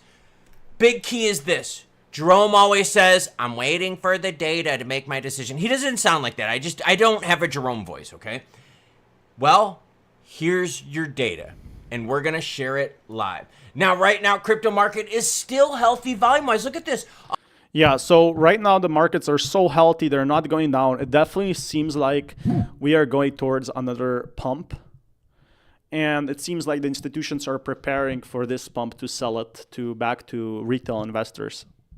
So literally this tells me that they're buying tons of ETH and Bitcoin. Big ones next week as long as BTC keeps blowing the doors off it and as long as the alts keep roaring with it. We're already touched on BTC price. Let's touch on XRP price. And if you haven't, touch that subscribe button, because like I said, as soon as we pass Pop-Tarts and subs, we're only about 1,000 away, I'm going to do a Pop-Tart demolition video. A demolition compilation video. All right, since we have to look... So again, if we can hit the $3 chart, I think another whale is going to sell it again. But $5 is not that impossible in the next 3 to 5 years, perhaps next bull run. I don't think XRP is going to hit $5 this year. But next year, it's a real possibility. Like, there's been a lot of people waiting for XRP to hit $10. With all the news I've been seeing, like, it made me start to believe, like, maybe 10 years ago, never. But with XRP having basically working with the global banks, it's not even an impossible scenario for this to happen. Like, companies are buying Bitcoin, and once Bitcoin supply is getting bought up, they will go to XRP, Ethereum, Solana, Pudgy Penguins next. Probably not Pudgy Penguins, but you get my point. They will literally go where the bread is, where the money is, where the food is. And it's a very good step towards like being fully the big thing. Shiba Inu meme coin activity surges. So meme coins are back, guys. I wanted to just check quickly this. I made like 6 videos on XRP now, so just one video on SHIB. So it's been kind of a up and down weekend so far, and actually SHIB. And guys, thank you so much for everyone new to the stream. I really appreciate y'all, because we do have a lot of updates coming this week. I also have a lot of updates for this channel. There's some major announcement coming this week. So tomorrow onwards, we're gonna have some major XRP news coming as well. I'm uploading 10-15 times a day, 2 or 3 of these videos being XRP. So I'm uploading everything about crypto. So if that's something that interests you, hit that smash and subscribe button, or smash that like button. Is in fact having a green weekend. This is a great sign, and I have to say that SHIB is doing something right now Man, I totally forgot about Shiba Inu. What happened to it? Unless you set a certain percentage for trading, I'm not selling any XRP. It reaches minimum $100. Exactly. Like, if you're wealthy enough to not sell XRP, I know some people have sold all their crypto because they're struggling financially. But then it's not like right to invest in crypto if you can't put food on the table. That's the biggest issue. Yes, stuff like in life can happen. Like, for example, if you are buying crypto and meme coins and you literally have $100, I know one guy who was buying NFTs and he was literally $200 in his bank account. He should find a way to make money first.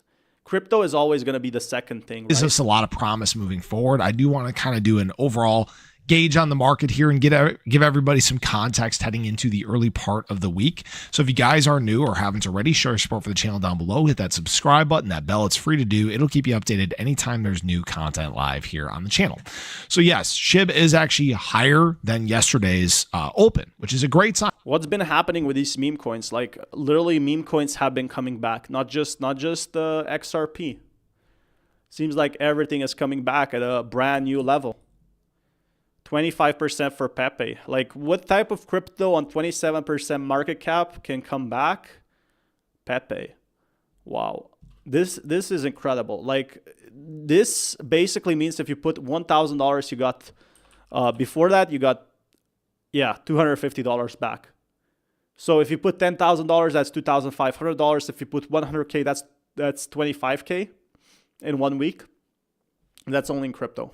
Just popping off. Pudgy Penguins having a great week here. Meme Core just kind of came out of nowhere, up 867% over the last week.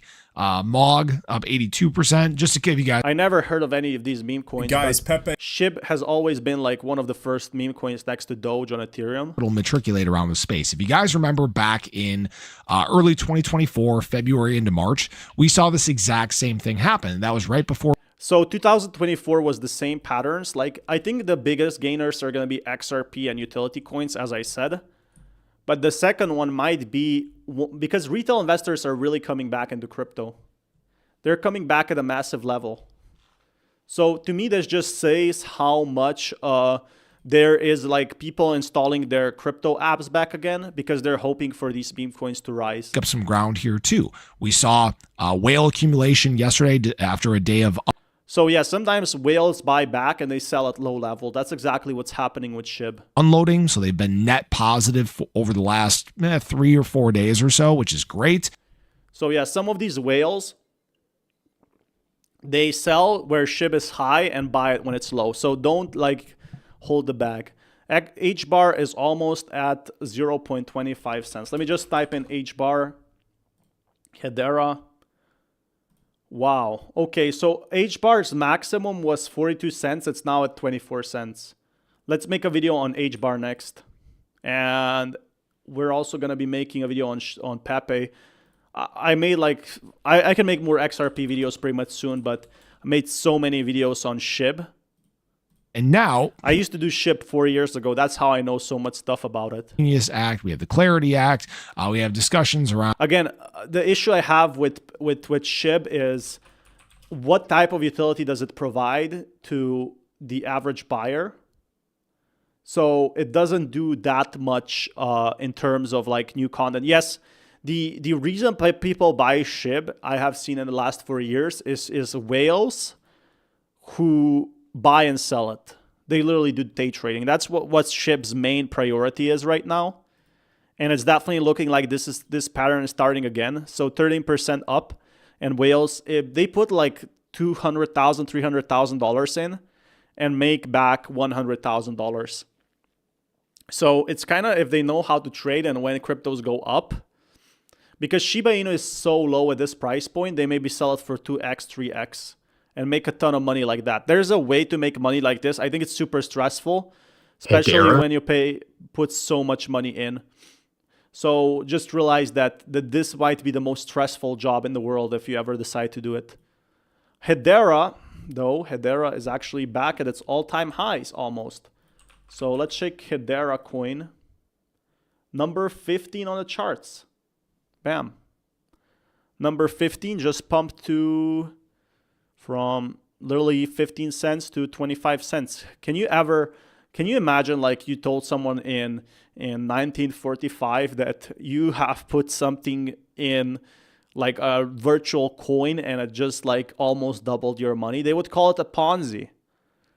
That's literally what people would call it, a Ponzi scheme. If you talked about this 20 years ago, nobody believed that crypto can grow so much. Used to be 4 cents, used to be 5 cents. Literally, people made 5x if they bought during these times. So if you put in $10,000, you made $50,000 back. I know a lot of people don't have $10,000, but you'd be surprised how many people put money inside it. Like how many people want to buy this basically thing. And I think it's because also XRP is pumping, that these major cryptocurrencies like Hedera are pumping because they are working with the US government. It's just that people are looking for the next XRP. H bar. Rich list. How many Hedera H bar do you need right now in 2025 to be H bar rich? This right here is the... So if you want to be top 1.001%, top 1%, you need to own. So let me see that. Let me do some math. 20,000 x 25 cents. If you want to be top 1% of HBAR holders, you just need to hold $5,000. If you want to be top 2%, so it's same for XRP. If you want to be top 10%, you got to hold, I think, $5,000 as well. So 10% is only $5,000. You can be literally one of the richest holders.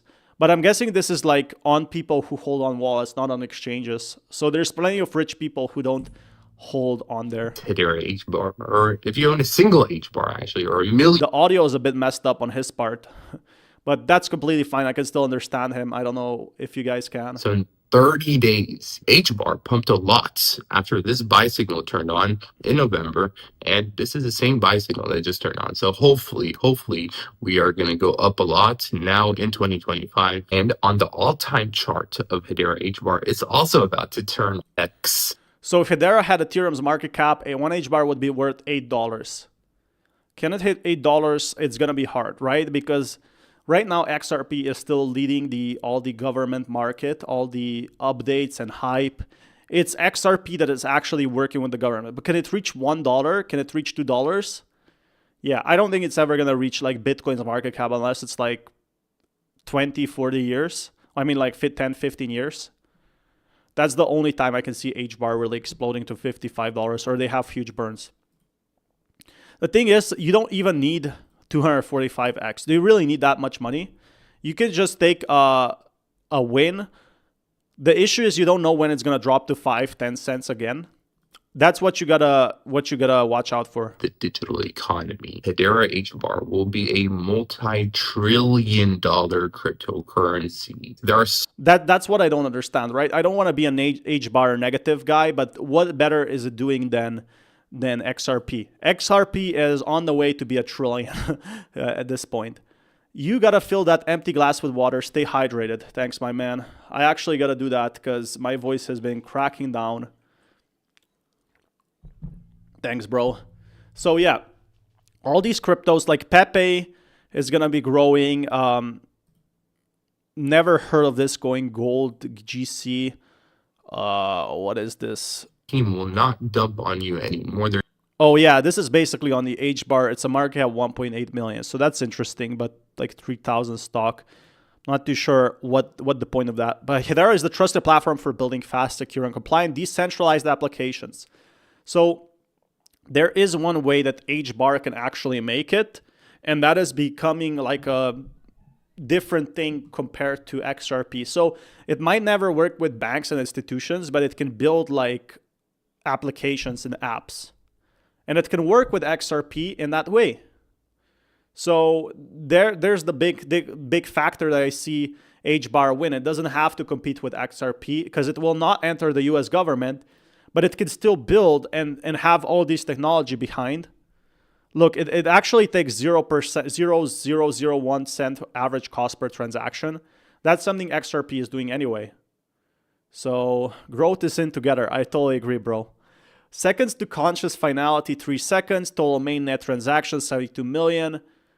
Sounds cool, but I am wondering where the top is going to be. I don't think it's going to hit $1 this bull run. But yeah, prove me wrong. Would love to be proven wrong on this one. But then again, I don't know that much about HBAR. Now, Pepe. Pepe is something I know. Price Cryptos is someone I've been watching for a very long time. prediction. Can Pepe potentially hit 1 cent? What could be some potential market cap? Can XRP hit 1 cent? Now, this would be insane if it hits 1 cent. I would definitely be very happy if it hits 1 cent. Pepe could get to. What would be the price at those market caps? And, how at the very end? Invest, say, roughly. Like, Pepe has been very volatile. I feel like some whales have definitely sold a very big amount. Is definitely achievable. So, $25 billion is definitely within the realm of reality. So that would actually put the price of Pepe to this value right here, which would be about 4059. So that would actually lock in a brand new all-time high for Pepe. So that would be... So yeah, all-time high is definitely possible for Pepe this bull run, but one simple thing needs to happen, and that is Ethereum needs to go up, which has happened. And the second thing is, if we want to see Pepe reach all-time highs, we need to see the market cap for meme coins coming back. There's some big whales in Pepe, and I think there's some utility being made, but Pepe needs a lot more utility than just memes. If XRP hits 1 cent, oh my God, you'd think an XRP army would be crazy. No, you were wrong. We're maniacs to buy it. Yeah, literally XRP, nobody expected it to hit that amount. I remember when people were saying it will never hit 10 cents. That was back in 2016, though. That was a long time ago. So let that just sink in. How much crypto right now is exploding? In the crypto market, like 110 to like 115, then it went to 118, 117 currently. So it is moving around, and that's looking good. But the scary good thing about Bitcoin is it can really start to cap of Bitcoin the more room it becomes. So if new price is reached, if Pepe hits 1 cent, your $100 will turn to 83,000. Now, to hit 1 cent, it needs a ton of burn. That's the issue right now. XRP can actually do that because it's working with banks, like not 1 cent, but working with other like companies and institutions. Hedera will power NVIDIA AI chips and not to mention Web4. Oh, I didn't know that. Hedera use case mostly unknown to people. Well, that's much bigger. Then I think it can reach much bigger potential with NVIDIA. Maybe that's why it's pumping as well. Oh man, this hurts. Because I remember I was checking prices for Bitcoin in October and it used to be $900. The good thing about Pepe is Pepe will grow, just because we are seeing right now Bitcoin growing. So if we saw Bitcoin grow from $900 to like $122,000, imagine what happens next. Like there's definitely potential for a lot of these cryptocurrencies you're seeing right now to go from 1 cent to like $1. It has happened with Bitcoin. But it also means that Bitcoin needs to be 1 million. So if you believe Bitcoin is going to be $1 million, happy Sunday, guys, by the way. If you believe Bitcoin is going to be $1 million, then it is in fact possible to see Pepe and all these other coins and Hedera pump, especially in a bull market. I don't see why it wouldn't happen. So for me, that's extremely bullish. Man, I haven't talked about Solana as well. So yeah, could Pepe pump? Yeah. Bull scenario for this crypto. And that's where, like, you know, could it pump to 1 cent? It's going to be hard unless they have burns. Like $100, you got to understand, if someone bought just $100 of Pepe and now wants to sell it, you will have a lot of traders wanting to sell before it even reaches 1 cent. But can it reach like its all-time high? Yes. Can it reach 0.01 cent? It's going to be hard, but it's right now the meme coins are still very small compared to what they would be. The issue I have with Pepe before it hits 1 cent is that meme coins are super competitive now. So if Pepe wants to see that growth, like there's a meme coin made, like probably 5 meme coins made this second, right? It's so easy to create a meme coin nowadays. You just click a button. So why should you buy meme coins when you can buy XRP? You got to realize, like, there's $100 is $100, and there's so many choices to pick that is not a meme coin. And that's why people are buying more utility tokens. They used to be popular in 2021 with retail investors when everybody got $4,000 or maybe $500 from the government. What did they do with $800? They put it in a meme coin, Ethereum. And that's why Ethereum pumped. They literally put all their money they got from free for the government for COVID. So yeah, Ethereum right now, we are seeing XRP, last chance to buy XRP. Let's check a Solana. I haven't seen Solana talked a lot. $1,000 Solana price prediction. Is it too late to buy? We want to do this video. That's 35-minute video. I won't watch all of it, but Solana, the thing with Solana, it's been building a phone. It's been building tons of applications. And that's what makes people in Solana so excited about it, is because they literally try to cover every market. It's been building meme coins. So if you buy Solana, it's basically, yes, it's owned by a majority of very big traders. And yes, it's owned mostly by whales. So if you don't know what's the problem with Solana was, it was sold for a very cheap price to institutions. If you accept that, which is a good thing, if you accept it was sold for less than 50 cents and is now $163, and these institutions invested in Solana and invested in the company, I think it's a very good thing, actually, that big whales invested in Solana at 50 cents, because that means they will want to see it to grow to $500. And I think it's same as investing in Apple at very early stages. A lot of the companies have probably sold their Solana, and more retail investors are coming in. So as long as you accept that, like FTX hold a big majority of Solana, it was now sold to another company, their assets. It's actually sold for a very, very cheap price. Someone bought everything from Solana and made massive gains. As long as you accept that, like Solana, I would say it's pretty good. A pretty good product. Institutions are already holding millions of XRP exactly. It would be very hard to hit $1 today in today's market. Retail and the masses would treat it like a gold rush moment. Yeah, so the thing with crypto is once it reaches a new high, it's going to be very hard for the crypto to fall down. It can in theory.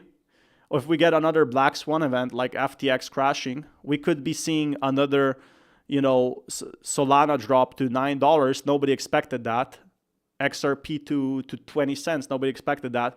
But once you reach new highs, It's like more and more people buying the dip, right? You create more and more of these barriers, basically walls, that make people not sell. Few weeks, in a few months, in a few years, especially in a few years, it's going to be interesting to see how this played out. But let me take a step back. Let me discuss what has happened to Solana during the last few years. So yeah, there's been a lot of updates for Solana.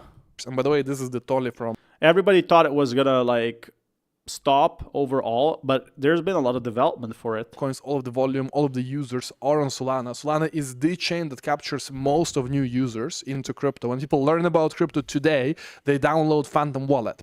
Last cycle, when people learn about crypto, they downloaded the MetaMask. So it's a big... So yeah, it does seem like a lot of people are using like this pump fund. They're using Bonk, and they're... As long as we get more of these traders, like this degenerate stuff we got in 2021, that's what I call it, because it is like kind of gambling. Solana has major potential because that's where a lot of its trading volume comes in. This is why people buy meme coins. They buy it on the Solana chain, and Trump literally picked Solana for no reason. And he's probably going to release an ETF. So when you get an ETF, bam, that could be the next big thing, right? Always goes down, that you have to flip Solana on and off when there is an issue. And listen, it's been fair criticism of Solana. However, since 2024, there have been no major issues. In 2024, in February, there was a big...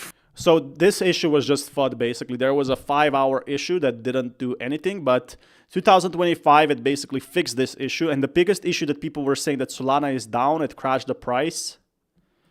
Well, it literally fixed it. And I was very bearish on Solana until I saw that big institutions wanted to pump. Doesn't go back. And for some use cases, like with Bitcoin, having 10-minute finality, like Bitcoin has, it takes 10 minutes for everything to propagate, for you to get the next block and so on and so forth. And still, you can say, is it really final? It's probabilistically final, but for all intents and purposes, 10 minutes in Bitcoin. So yeah, NFTs like being the big factor. That they build all these NFTs. I'm not that bullish on that. Like people were saying NFTs are the big thing. See any number. Like NFTs are a thing of the past. I don't know if we're gonna get anything about NFTs maybe in 10 years. In the cost per NFT, when you mint at scale using compressed NFTs. Like the thing is, you can make so many random NFTs that don't do anything. But let's say you want to mint 1 million NFTs, you have a big community, or you're a brand, you want to give something to already built. Now this is big. They're doing the Saga phone, which will enable Web3 games. Now this could be the future. No gas words, no wallet pop-ups, just seamless gaming with true asset ownership. That's why they're doing their phones and STEPN, because they're gonna be working with a phone that you can play video games on. How long you continue your live stream? It's 3 hours now. Good question. I'll tell you after this video. Also with the Saga phone, this one is interesting because Solana, as you know, they have the Saga phone. And there's just so much content happening today that I kind of want to stream. I kind of like streaming anyway, so I might finish some content later. And, you know, Solana has been absolutely exploding at its price point. So, yeah. After 3 hours, I'm still cutting up the footage to make it into videos. Saga phone, because it's a very niche device for Solana fans. So I think most people aren't using the Saga phone yet. But once that happens, once you get gamers inside, like the phone is like $500. Once the phone becomes like $100 for people from India, imagine how many gamers could be coming in crypto. Like billions. Literally like probably like 50 million into Solana. The wallet's funded with money. You as a game developer, you also want to build on Solana, because why else would you be missing out on all of the users, all of the liquidity? So in my mind, the most important thing for Solana is to ensure that they keep the lead of users, number of transactions, volume, and liquidity. Like just that's it. The issue with video games in crypto is pretty big, actually. Talking about games, I want to play a game too. Like, that's the issue with games in crypto right now, is you cannot probably get enough player base. It's very hard to play crypto games at all. Like, there needs to be other stuff done. Who is playing video games in crypto is mostly boomers. Like, it's mostly boomers investing in crypto. That's the truth. And they're investing in XRP. They're not going to invest into, like, gaming tokens. I was always saying, and I predicted it correctly, that crypto gaming tokens and games in general will not explode for a very simple reason. They're very hard to play and it's very hard to get a player base. So all these crypto games that were made did never blow up. And I predicted it correct. I also predicted it for NFTs. I said it's kind of the future, but for crypto gaming, I was never too bullish on it. If I can earn money while enjoying my favorite game, that's my life right there. That's what happened with Axie Infinity. A lot of people made money with Axie Infinity, but it was literally like you needed to recruit more people inside. Developer grow, the bullish catalyst. Franken dancer configuration later this year is going to be. So there's a lot of stuff that other things are already doing on Solana. I think the thing that will really help Solana is the meme coin rally. So likely range $1,000 end of 2026. Now this is where I don't see the potential. End of 2025 bullish case, $1,000. I think that's too much to say. I think it could hit like $500, $600. But Solana, $1,000 it's a nice chart, but $1,000 basically would need a pretty decent pump. So let that just sink in. And then half of Ethereum market cap, Solana could trade above $1,000. Alpenglow rolls out early. If ETFs are approved, though, that's a very bullish case. So I agree with that base case that it will hit $300. And macro downturn or failed upgrade could stall price. So he's very like objective on this. That's what I like. Why I like his price predictions even on tech. Long term, I think it's a no-brainer. We'll go to 1K plus. So I don't know if this is going to be end of 2026. It might be 2027 or early 2027 or mid 2027. But $1,000 for Solana is definitely very big. Is it 2025 was Solana's breakout year. 2026 is where the rocket leaves. Okay, so 2006 is where the rocket leaves orbit. So the thing with Solana right now, it only has one real use case other than gaming, which nobody uses, and that is the meme coins. If the meme coins can explode again, or if it gets listed with Trump ETF. So if Trump approves it for an ETF, it could actually explode to $400 Solana. Right now, whenever I hear someone talking about Solana, it's only because they want to make more money with meme coins and they want to trade those coins on the platform. And maybe some people use it as a competitor to Ethereum, but there's so many competitors to Ethereum right now. And there's other coins that are probably, there's more layers than just Solana. So it can't be the only thing, right? So I think if we check over here, I think I will actually, if you guys want to check more of my content, I post every single day, 15 times a day, link in the description below. So that's I'm going to post it here. I think we've been streaming for 3 hours and 5 minutes. That's pretty good. So what I'm going to do now is, if you guys want to follow me on Twitter, I really appreciate that because we are going to be trying to reach 1,000 followers. 3-hour live stream, pretty good. We're almost at 300 followers right now, and I'm getting a new camera as well. It's going to be way better than this one, even though this one is really nice though. And the mic is also nice. So there is going to be tons of updates coming in the next few days on my channel. If you guys want, follow me on Twitter. Follow my YouTube. I'm going to go edit some videos. And after that, I'll keep another stream tomorrow. Come back on Tuesday and tomorrow because on Tuesday we do have the big XRP announcement and the big news for crypto. I'll definitely be streaming maybe more later today if I finish all my work, or I might hit the gym. Who knows? I have no idea. Depends how on the prices go up. But right now I want to take like a short mental break, and much love to you all. Thank you everyone for supporting the stream.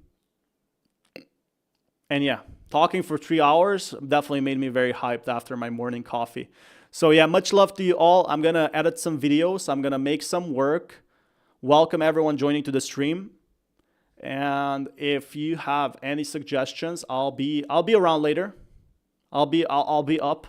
I'll be posting some videos now. We got like 100 videos to post. Now we literally got 30 videos. So yeah, never forget guys, tomorrow and July 14. Well, I'm not gonna rest. I'm still gonna probably work.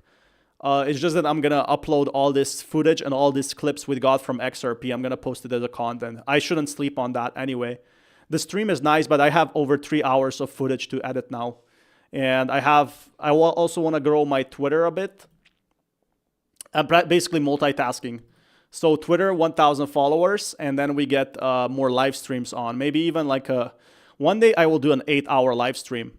I'm not joking, 8-hour live stream, potentially on Tuesday if my sleep allows it, with tons of coffee. That would be amazing.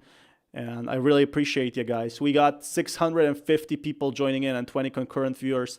Thanks, bro. I'm posting daily there. So yeah, we gonna make it. We all gonna make it, guys. And if we don't, that's okay too. We're gonna make it in the next cycle. There's been plenty of news that I want to talk about, and there's gonna be plenty more.